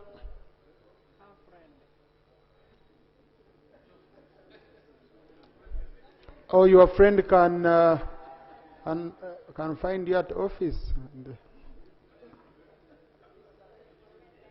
I can also be getting another question from Busiki as the Prime Minister consults. Right Honorable Speaker, the cattle compensation, if it is the cattle compensation, we are compensating areas that had a problem of corn, and those areas that lost cattle during that period. And the area war, so this was an agreement between the President, because this compensation has been on for the last 10 years under the Ministry of Justice and Constitutional Affairs. Now the President directed me to be in charge. That's because maybe we have done it quickly. That's why everybody may think maybe their area could also benefit. But this has been on for the last 10 years. I beg to submit. Thank you. Busiki. Thank you, Right Honorable Speaker. Followed by Kitanywa. Thank you, Right Honorable Speaker. Waisa Joel Azaura is my name, representing the people of Busiki Namtumba. Right Honorable Speaker, Busiki. Right Honorable Speaker, Namtumba District is composed of 20 sub-counties in Namtumba Town Council, being the business hub for Namtumba District. Right Honorable Prime Minister, I want to bring to your attention the Namtumba Town Council. It is coming to a close of almost 2 months when there is no power in the Town Council. Right Honorable Speaker, businesses are closing and the people operating machineries like maize processing machines and the rice processing machines are almost closing. So I would like, Right Honorable Prime Minister, for you to intervene in this matter so that... Thank you. Minister for Energy on behalf of the Prime Minister. Thank you, Right Honorable Speaker. We shall establish a team from UEDCL to go to Namtumba and take action immediately. Thank you. Kitanywa, followed by Bukedea, followed by Rugazi. Right Honorable Speaker, thank you for the opportunity. Right Honorable Prime Minister, NIRA is currently issuing out identity cards, national identity cards, to citizens in the country, but they are doing it at the NIRA offices in the different districts. Unfortunately, there are districts where people have to travel like 200 kilometers to reach the district headquarters. What plans are we having in government to ensure that these identity cards are supplied at either sub-county level or at parish level? Thank you. Right on. This is a countrywide problem. Right Honorable Speaker and members, there are some questions which I request members to write. And one of them is now like that. Thank you. So that we can give you a better answer to benefit the whole country. Thank you. So after here, I will get in touch with him. Then so you can answer on Thursday in written form. Bukedea. Thank you, Right Honorable Speaker. My name is Bicham Mukwere David, MP, Bukedea County. Right Honorable Speaker, as you know that Bukedea District is an open gate to Teso. We have been having a challenge of River Sironko, where water floods to Bukedea District. But however, there is a bridge between Sironko and Bukedea, which has become a death trap. Almost every week, whenever people try to cross to Bukedea for business purposes, we end up registering a lot of death where people fall into water. We request the Honorable, the Prime Minister, to see that this is taken into. Right Honorable Prime Minister. Wax? I think Wax didn't get the question well. It was.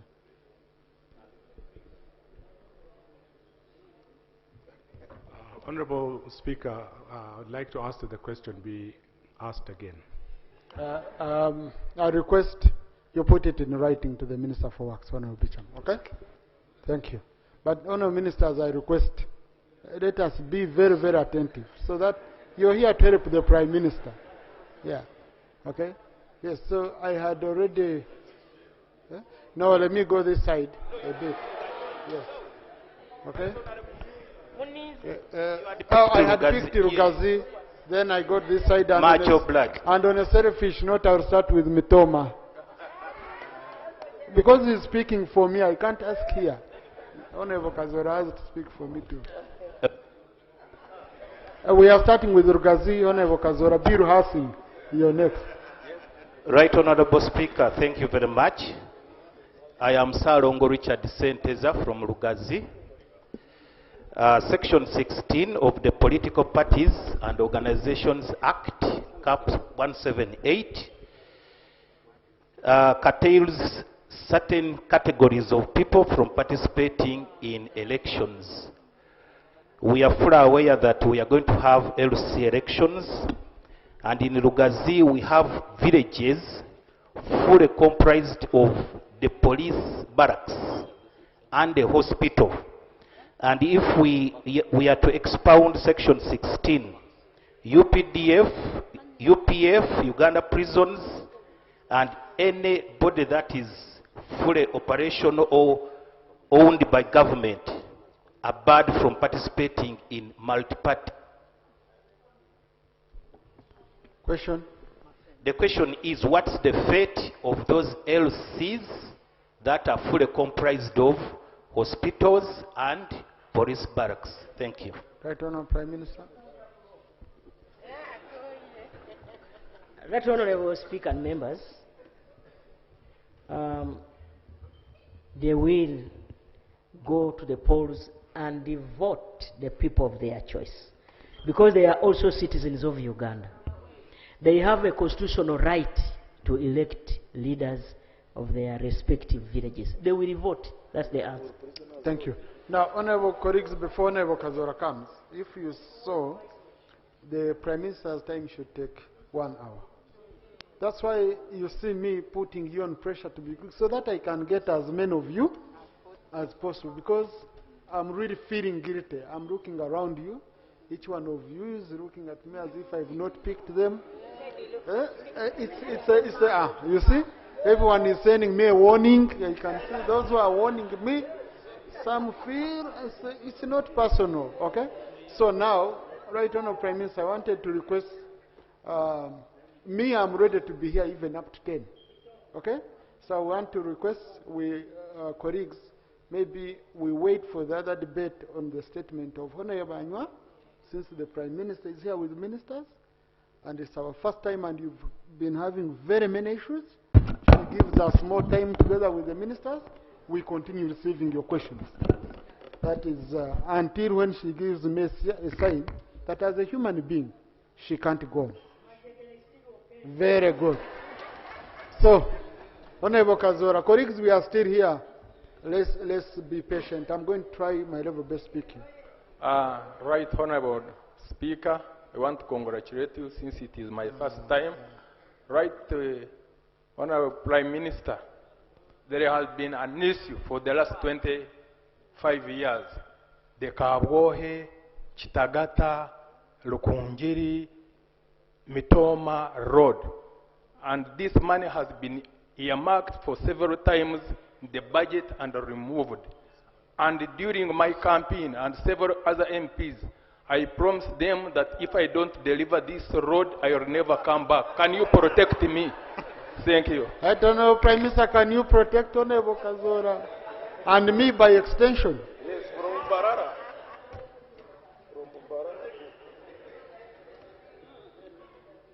Right Honourable Speaker and members, the Speaker is protected and the member is protected. The road that they are talking about is one of our priority roads. It is in our NRM manifesto.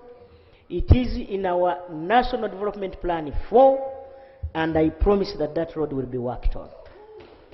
Thank you. Now, I'll do Karamoja, Morote, Honourable Frank. I do Namisi Indwa, okay? As I remember Hoima was among the first people in my office. Then I also do cover. We continue, colleagues. The Prime Minister is still here. Thank you, Right Honorable Speaker. Moroto Referral Hospital, Regional Referral Hospital, serves all the neighboring districts just within the close to Karamoja sub-region. Currently, they are faced with the challenge of oxygen. Yet, UPDF 3 years ago were contracted to construct oxygen plant, and they abandoned it right at the tail end when they're about to hand over to the hospital. So my kind request is to the Prime Minister to request the UPDF to come and at least complete the project so that we can be able to save the lives of the people that are in referral hospital. Thank you. Thank you. Right Honorable, do you want Government Chief Whip? Yeah, the Government Chief Whip is under your office, so it's the same team. But I want to save time. I can be getting another question from Namisi Indwa, they will be answered.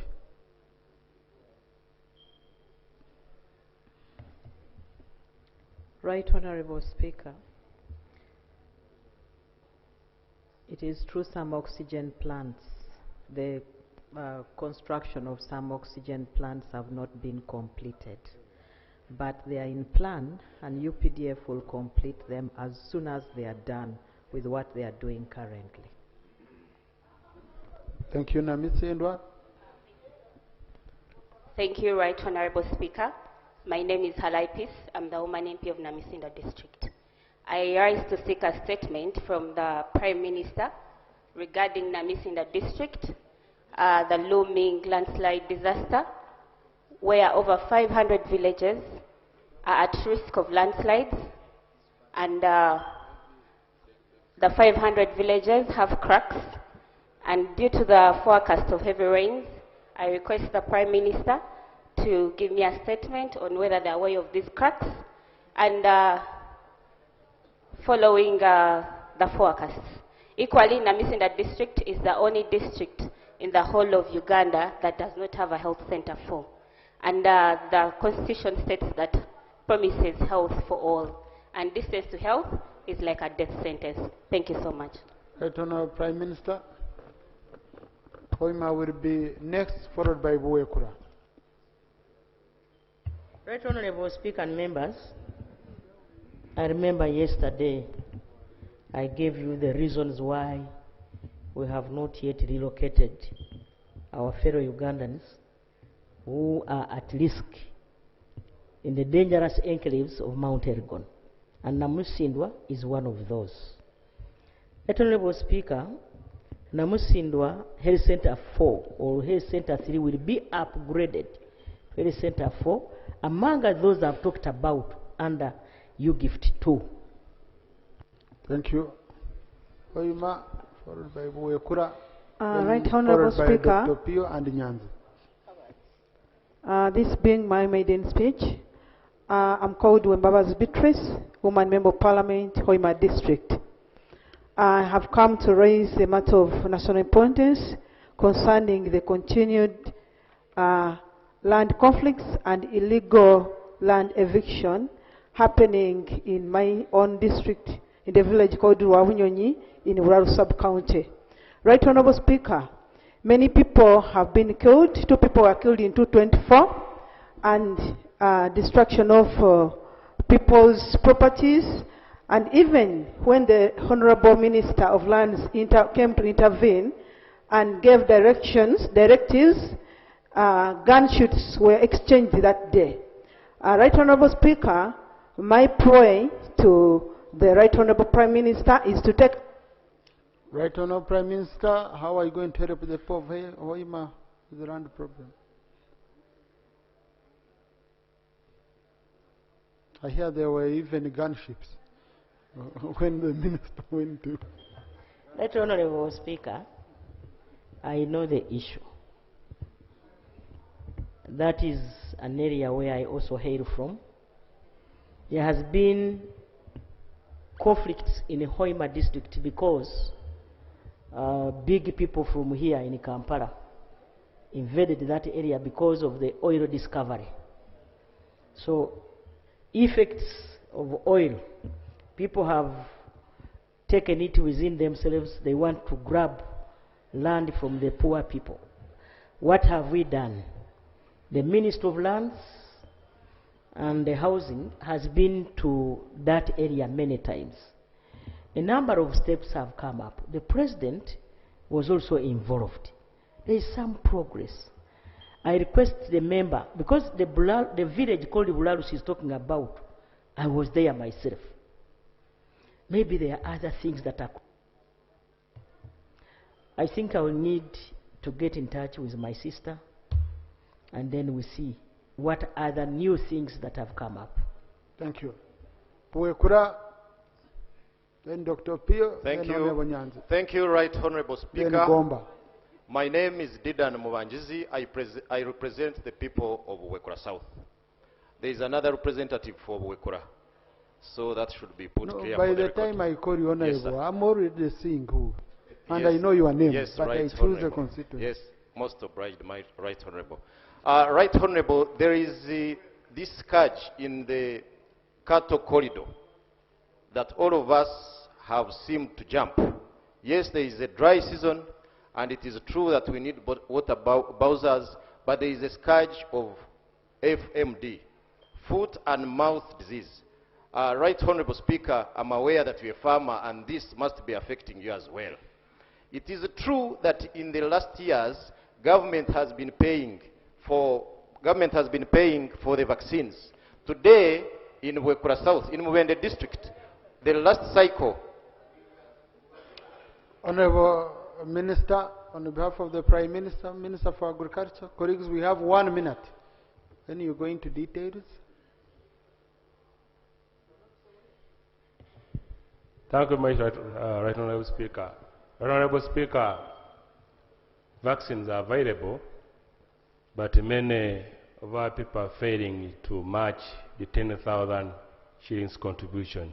But vaccines are available. Please let our colleagues talk to their farmers and mobilize them. Vaccines are available. Thank you.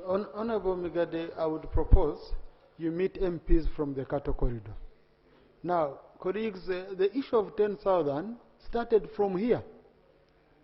Started from here. Because you heard people saying we have a capacity to buy our own vaccines, but you're stopping us as government. Said, okay, then let government buy, and then it meets the cost of the officers in charge, but at least you give a contribution. Right, Honorable Prime Minister, maybe you can give more clarification. But it started from here. Right Honorable Speaker and members, you are aware that FMD has been affecting our markets globally. And so we came up with a policy as a government that let government be the one in charge of vaccines. In order for us to have enough vaccine in the country, we agreed that our farmers should contribute, especially in those areas with an outbreak. And so this has helped us to cover a number of areas, and we have not had shortage since when we introduced this idea. So my brother from Buekura, he knows how we did it for him to become.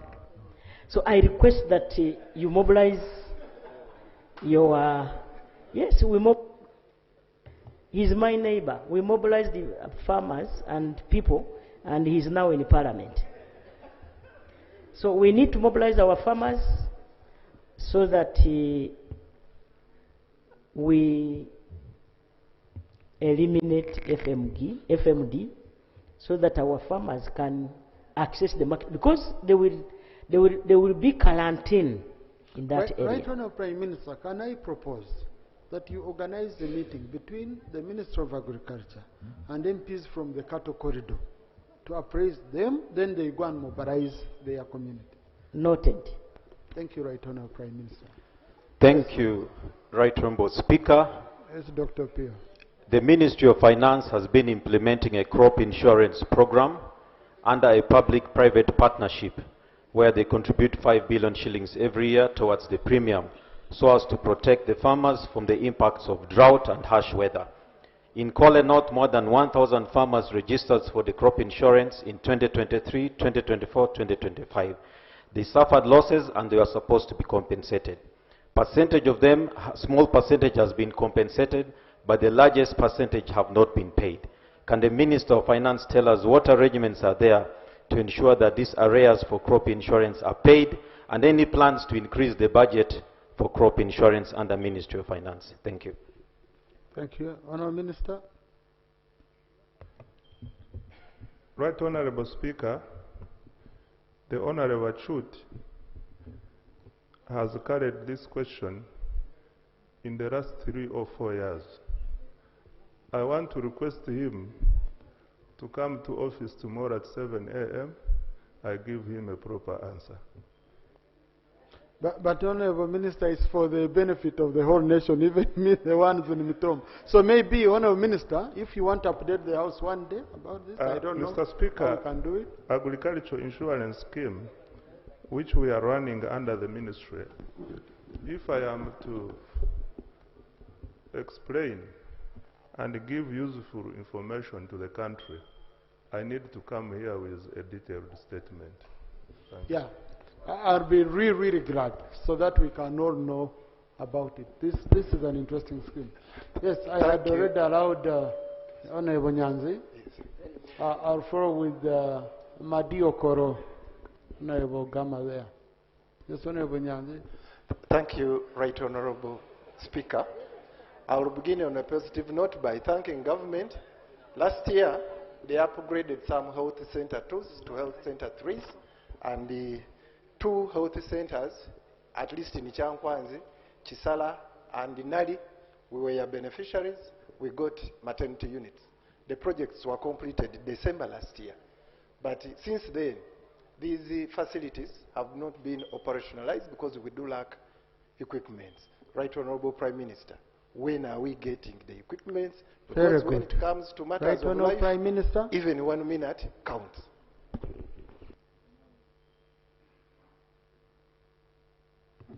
Right Honourable Speaker and members, Honourable Nyanzi is aware that I presided over the official commissioning of those facilities. Very smart, well constructed by government. Now, that was like the Minister of Health then can tell you. It was a consortium. We build the infrastructure, the Minister of Health equips, and then the Ministry of Local Government recruits staff. It was a consortium. And now that we commissioned those facilities last year, I know the Ministry of Local Government was supported to recruit staff for 1 year, which will be taken over by the Ministry of Health. Equipment is in the budget for financial year 2026, 2027. Thank you. Yes, Madi Okoro. Yes, thank you, Right Honourable Speaker. Just wait a bit. There is, yes, this, Buvuma. Yes, Buvuma. Then Honourable Inid. Then Masaka, Honourable Kitio. Then I'll do wage and the issue. Thank you, Right Honourable. I rise to raise a question pertaining the family of the late Abiriga. I'm glad I handled this issue of the Abiriga family with you here when we are all backbenchers. And I'm glad you're back as the head of the house. And I would like to know from the Right Honourable Prime Minister, it's over 8 years now.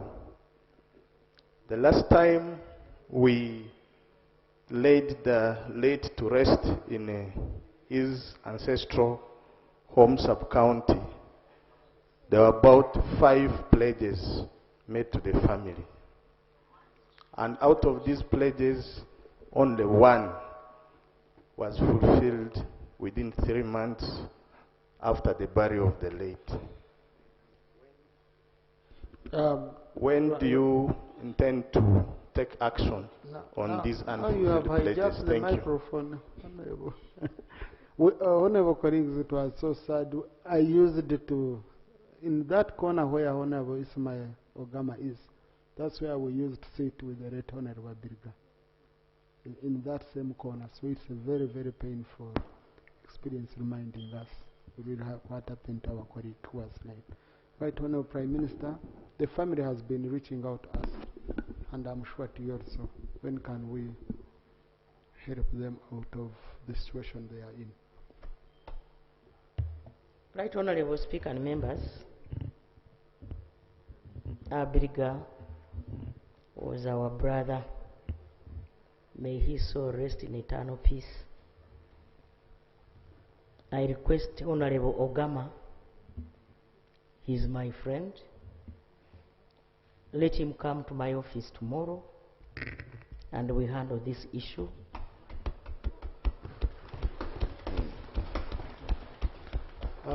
Muvuma.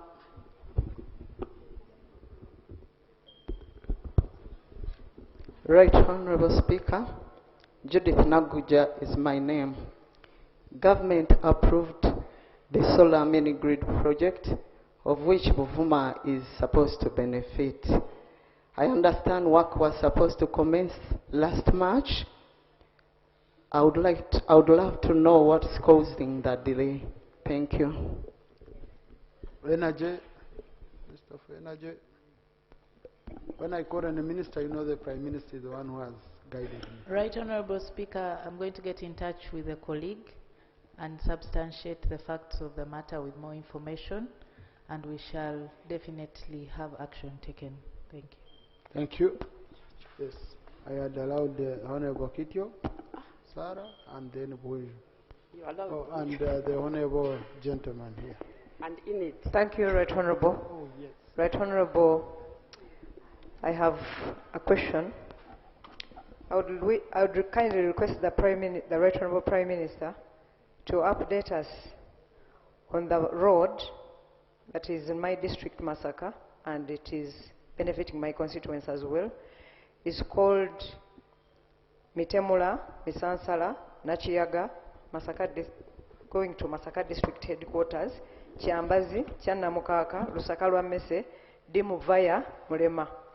And I also wish to request to be updated on the issue that we requested. We do not have any health center in my constituency, and so many other sub-counties, so many other areas do not have health 3.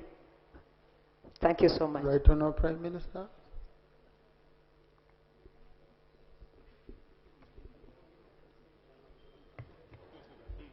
Right Honorable Speaker and members, I remember that word Messe yesterday.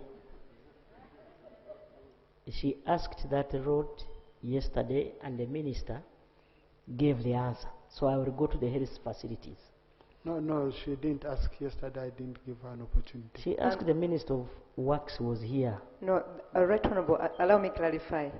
The road I talked about when the Right Honorable Minister was here was a different road that is meant to be for local government, and we are requesting it to be upgraded to be brought to central government. It's completely a different road.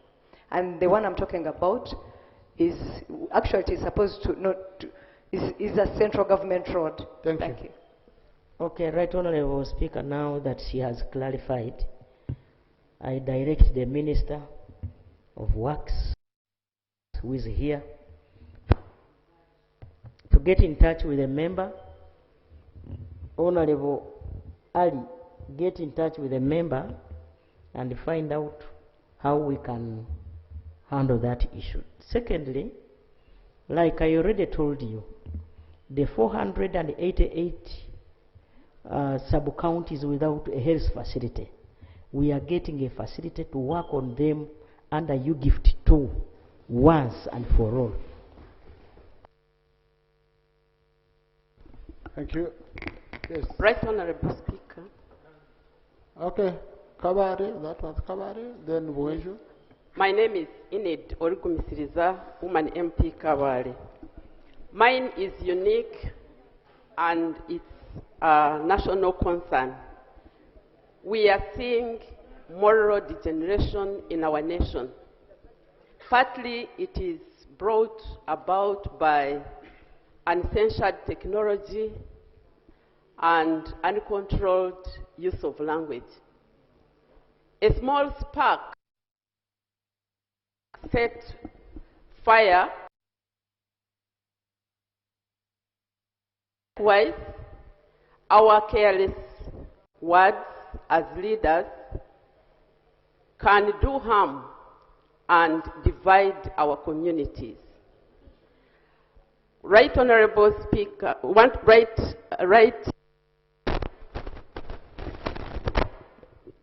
Right Honorable Prime Minister. Now, Honorable, the challenge you're having, you went into too much detail. And then you're switching on the microphone. Our system is automatic. You do it yourself, you cut off. So can I request that a question of that nature, okay? No maiden speech, I'm reserving it for State of the Nation. Can I request a question of that nature? You write to the Prime Minister. She gives a written response after consulting different government agencies. Thank you. Thank you, Honorable. Yes, and I had allowed Honorable Rakoyo earlier on Gomba, but there are those who are moving quickly. Yes, before even Buenja and everywhere. There are those who don't know how to fight the way you guys are moving, the way you Honorable colleagues are moving. So Honorable Robina, Abu Gomba, and then go to Buenja. Thank you, Right Honorable Speaker. I'm about to come back here. Mine really was on the foot and mouth disease, because people are vaccinating in pockets, and so you find it remains there. But you asked the Prime Minister to hold a meeting with us, and I'm grateful for that. Thank you. Thank you. Yes, yes, Buenju. Thank you, Right Honorable Speaker. Right Honorable Speaker, Buenju is closed again. The only road that connects Buenju to DRC through Rubirizi and Katerera is closed. It is in a very bad situation in Kasioha-Chitome Forest. And as you know, Right Honorable Speaker, the situation of roads in Buenju has been terrible, and in the past, it made His Excellency the President stuck, and he walked for 6 miles. It later, in 2022, made the current Prime Minister of Uganda, Right Honorable Robin Anabanja, stuck for 2 hours. In 2025, the roads made stuck the current Deputy Speaker of this Republic, stuck for over 3 hours. So, Right Honorable Speaker, the people of Buenju are waiting. Even they had to say... Thank you. Right Honorable Prime Minister. That's why I'm not going to Buenju these days, despite the invitation. The situation is really bad. Right Honorable Speaker and members, the fact is the President of Uganda has directed that we work on the road that connects to Buenju from this other side of Mbarara. I'm forgetting the place. Bwiziwera, Nsika, Nyakambu, Nyakasaka, Nyakabirizi, Buenju. I got stuck in Buenju. I was supported by UPDF with an helicopter to come from there. Why? Because the road, the mudslide had covered the road. So that area, the President has directed office to coordinate ministries of finance and the Ministry of Works to have that road worked on this financial year. Thank you. We'll do that. Thank you very much, Right Honorable Speaker. My concern.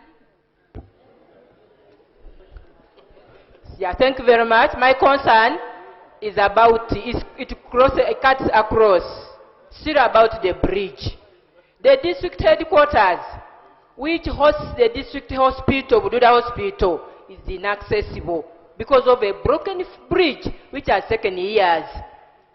The staff members or the staff who access hospital, some of them fear to come and report. Even the staff members who access from town, who reside in town, cannot access. Soon the minister for local government is about to go there, Honorable Baram and Namere. The same is going to be faced. The divert or the other one which was sort of improvised, it's overdue. So this one goes to the Prime Minister. Is there an action which has ever been taken about this broken bridge or not? I beg Which to bridge submit. is that? It is it is on River Tutu as you cross from Manafa. Right Honorable Prime Minister? Oh, there is works here. Who should go there?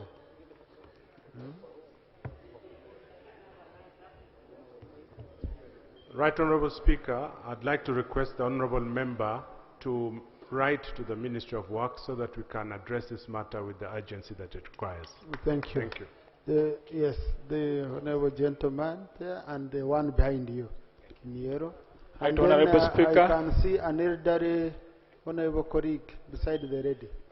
Right, Honorable Speaker, my name is Wanyama Richard Hamala, a Member of Parliament for Samia Bugwe Central.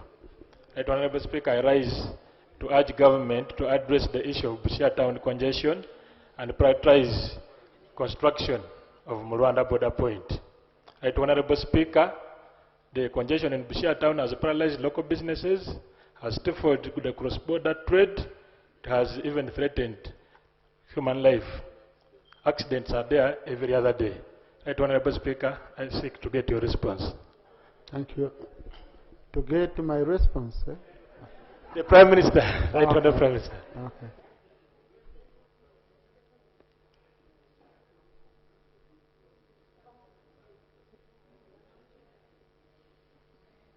Right Honorable Prime Minister. Right Honorable Speaker and members, Busia is a part of my life. I stayed there, I worked there for almost 10 years. So I know what he's talking about. And the President pledged that we have an alternative route. It has been just a problem of money. We should have done this earlier. But I am going now to coordinate Ministries of Works, my brother, Minister of Finance, Immigration, Minister of Internal Affairs, so that we can put our heads together, because the other side of Kenya was worked on. Thank you. Thank you very much, Honorable Speaker. Thank you for giving me this opportunity. My name is Patrick Obura, Member of Parliament for Yam South. Right Honorable Speaker, allow me pick the attention of the Right Honorable Prime Minister.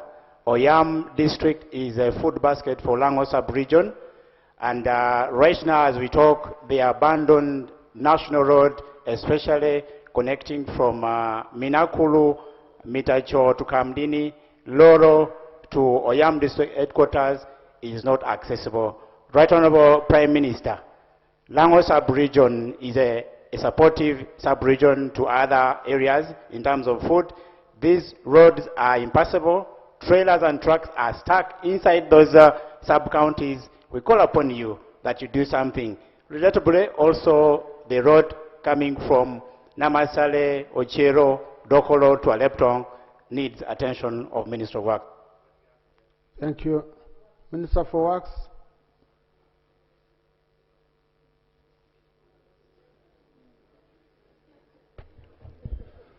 Thank you, Honorable Speaker. I'd like to let the Honorable Member know that the Minister of Works is waiting for a budget release so that these roads can be rehabilitated. Thank you. Thank you. Yes, I had heard the Honorable colleague. Yeah, right, Honorable Speaker.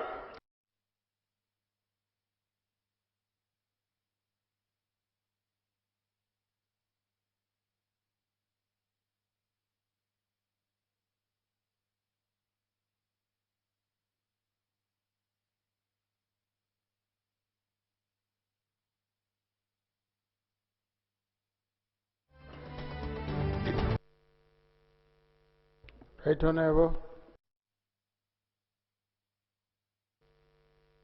Right Honorable. Standing in for the Prime Minister.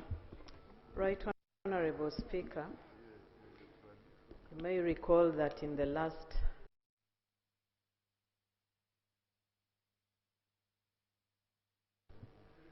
Parliament we agreed to work on a malaria elimination strategy.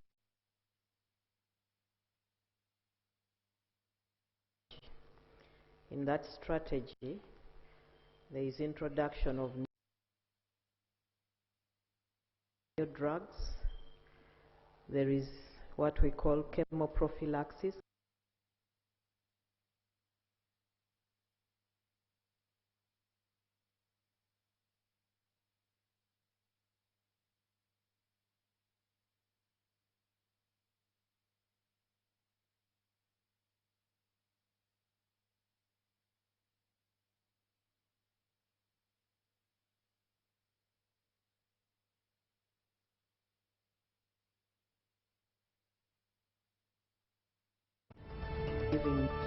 Prime Minister, we need a response to that. Thank you.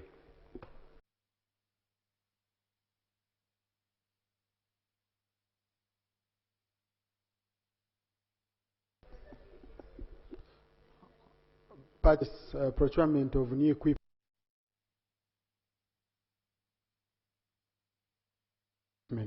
For the district's Honorable Minister for Finance.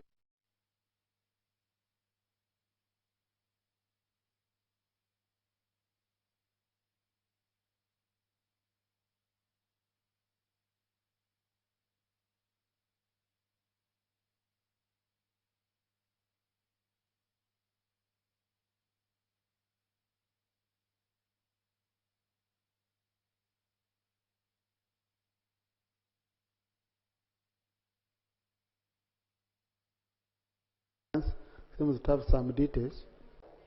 Those are coming. Right Honorable Prime Minister, we received only a grader and a wheel loader.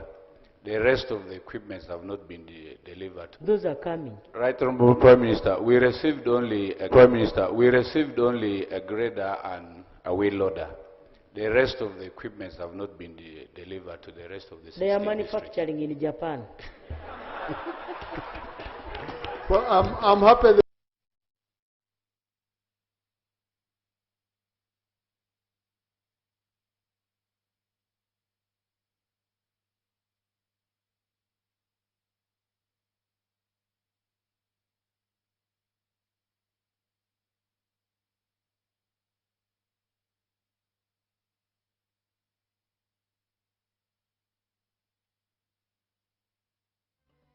process was going and stretch of road which is the vital connection between Akibwa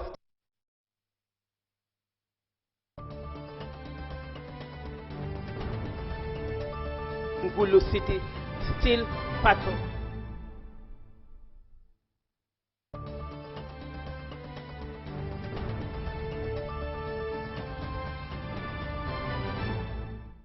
Gibson. Thank you very much. Right Honourable Prime Minister. Honourable Speaker and members, the Gibson company has already been contracted to work on that road. They are starting very soon. Thank you. Thank you. Thank you very much. Marshall. Thank you very much, Honourable. Chibari. Thank you very much, Honourable Speaker. My name is Marshall Alenyo, Member of Parliament, Jonam County. Honourable Speaker, Opak Road, Charles, Abok Pabok, Ature, Brian. Today, they are at Honorable Nyamutoro's constituency in a hospital caused by the crocodiles which attacked them yesterday.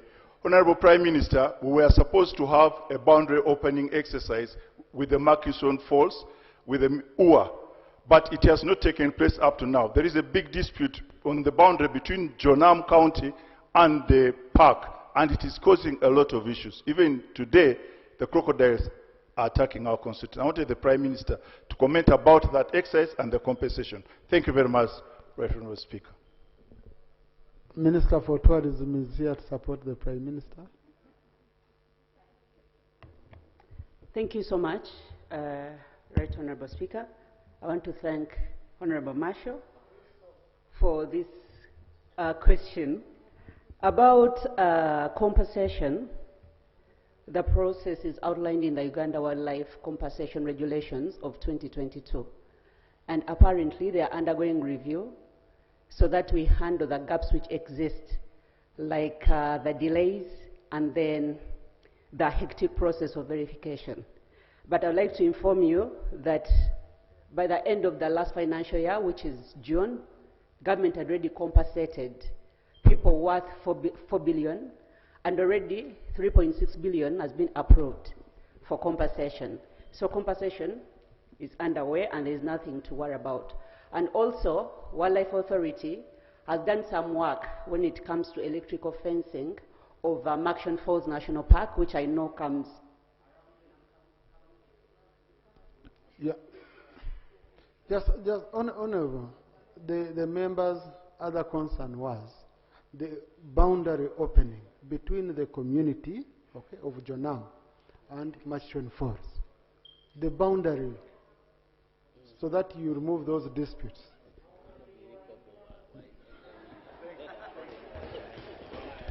Right Honorable Speaker and members,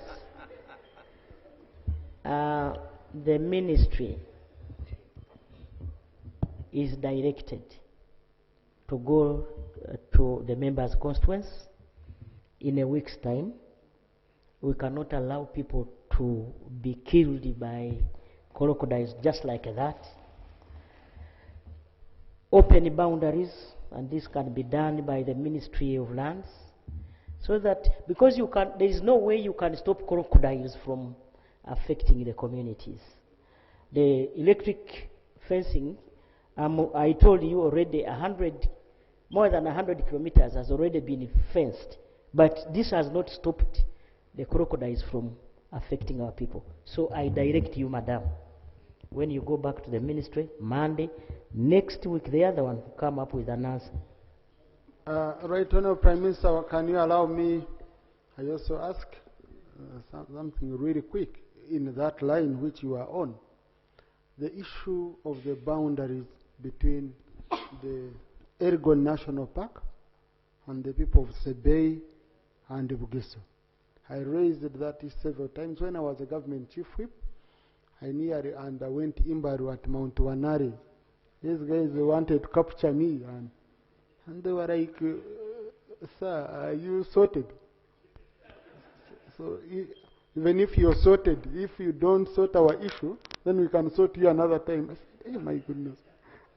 So that's a very, very big issue. The dispute on which survey to go with, the survey of 1963 or the survey of 1992. And if you go to the one of 1960s, you'll find even the whole of Mbari City is part of Elgon National Park. So, and the president had promised, had said, yeah, and the president had said, if you go with the one of 1992, at least you would be able to protect the national park the way it is now. But as we continue failing to sort out, people are continuing to encroach. And then Ruhija in Rwanda, where the whole sub-county, the whole area, which is not even part of the national park, they just went and said this is the national park. So, and an area where you would be having 5-star resorts, okay, because of mountain gorillas. People cannot. Every developer, once they come, they run away. I've been there with Honorable Musasisi, with Honorable Kabasa here, with Honorable Chikafunda. So the issue of boundaries with the national parks, I think it's an issue, right, Honorable Prime Minister. You need to give serious attention. You will solve very many issues across the country. Thank you so much, Right Honorable. We know how I communicate. Once she makes a sign to me, I know this one is finished. So I had already picked Chibare, okay? Thank you, Right Honorable. Wait, I'm trying to see who is smiling best. On this side.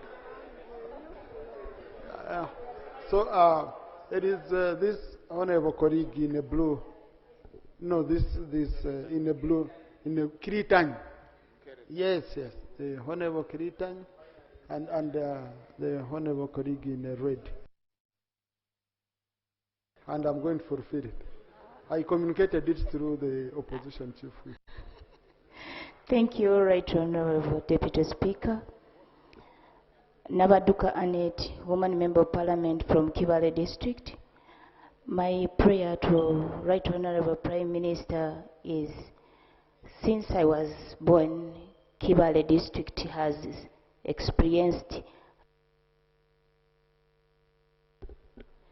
land-related conflicts like land ownership, land grabbing, overlapping land titles, and these issues have greatly affected Kibale agricultural production, peace for the people of Kibale, and we really need the Office of Land to come in. Right Honorable Prime Minister, we seek for your hand in regarding land conflicts. Kibale. People even don't have where to eat. They are being vacated by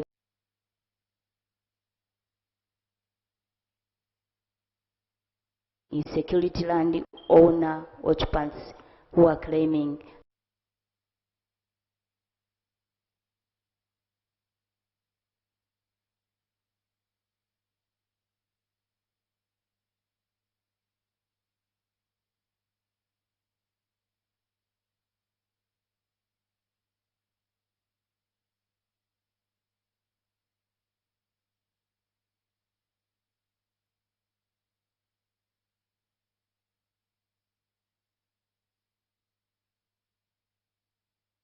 that it is their land, and some have gaps is because the absentee landlords cannot be located. You know, our grandparents made titles in the 1900 and 1960s, during that time, which you know, and that these other people who inherit, they also don't know whether they have land titles. And so the president is coming up with a new idea, which idea maybe will solve our problem. But remember, we have systematic land demarcation.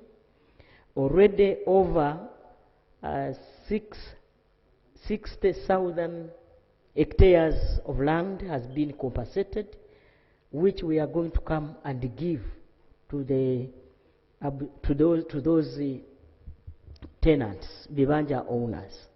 So the process is on, but it will take some time because of those peculiar issues we have. Thank you, The Minister of Lands has been at it. Even now as I speak, people continue to identify these absentee landlords and take them to the Minister of Lands. Minister of Lands compensates through the other Uganda Land Fund, the Land Fund. Thank you. Thank you.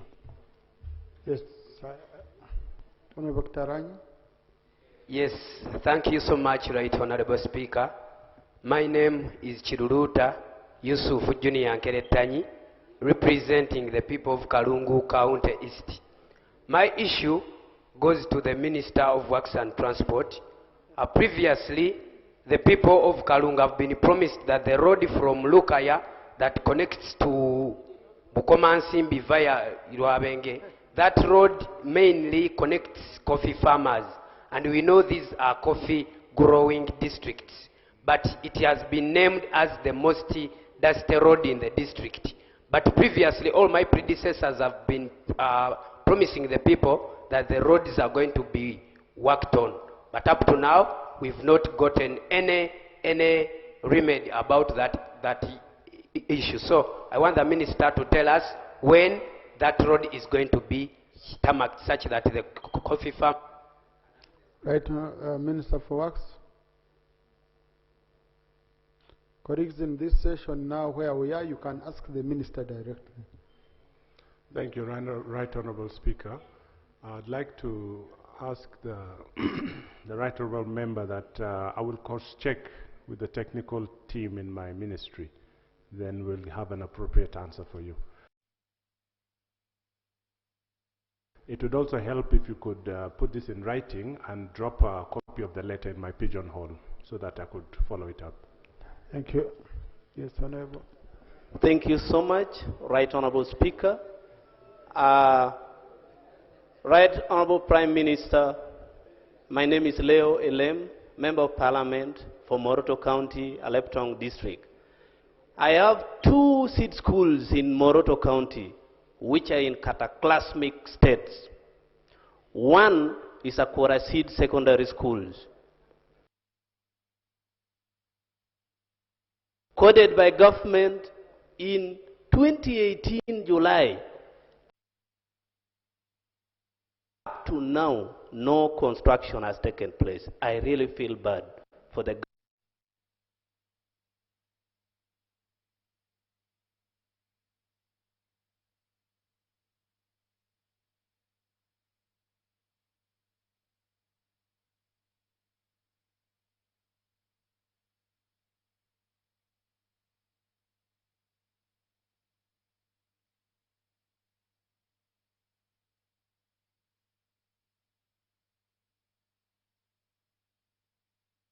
child in that school. 2,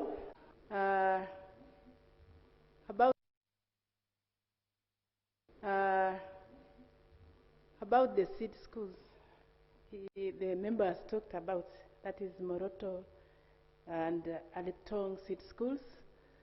I'll make a follow-up on them. Thank you. Thank you. Yes, I had picked Ruchiga, then Honorable Kia, then Honorable Auma Kenny, then Honorable Ate Sharifa. Thank you, Right Honorable Speaker. I am John Shaw Katabaz Patrick, Member of Parliament for Ruchiga. Right Honorable Prime Minister, we have 2 roads under central government. One that starts from Kawale municipality that ends at Rusheweya in Rwamchuchu, and another one that starts from Hanga that goes to Kebisone Rukonjiri. Those roads have not been maintained for the last 3 years, and the one particularly from Hanga to Kebisone has been a government pledge for tamaking in the last 30 years. Would need an update so that we can also report to our people. Thank you. I used that road recently when we had gone to Bari for Honorable Hanifa Kawoya together with the Minister for Finance. It's really bad. Honorable Minister for Works. Thank you, Right Honorable Speaker. Right Honorable Speaker, I'm going to consult with the technical team in the ministry and then I'll have an appropriate answer. Thank you. Thank you. Honorable Kia. Thank you, Right Honorable Speaker. Right Honorable Speaker, 3 villages in Madiokolo have been submerged with floods since 2022-2023 when government constructed an irrigation plant in the neighboring district of Pakwach, and this caused flooding of 3 villages, hundreds of acres. The district wrote a disaster report during that time. The affected persons have been waiting for compensation, already opened bank accounts, but for 4 years have not had access to the land because it is completely submerged. During elections, people swam across the same village just to reach their polling stations. So when are those people going to be compensated? Right Honourable Prime Minister. Right Honorable Speaker and members, I know that problem. I was in the Wadarai irrigation scheme. And yes, those people are suffering. So can you write to me so that I get action taken? Because those people have really suffered for quite some time. I was in Wadarai myself, in Pakwach district. We shall act. Thank you. Honorable Umakeni, then Honorable Asha. Thank you, Right Honorable. Thank you, Right Honorable Speaker. Right Honorable Speaker, government came up with a policy of building a technical school throughout the country. One of the districts where I come from, my district does not have a technical school. My question to the Prime Minister is, when will government construct a technical school in most of the districts that does not have a technical institution? Thank you. Right, Honorable.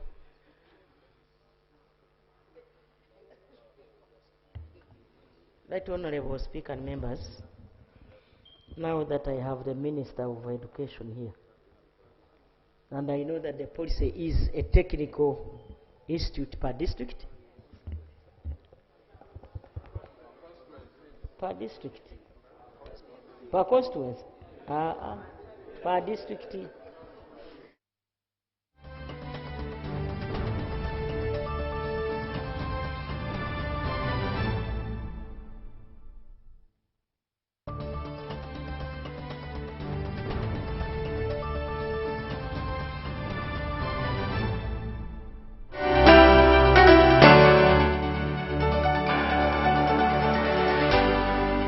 UBC, inspiring Uganda.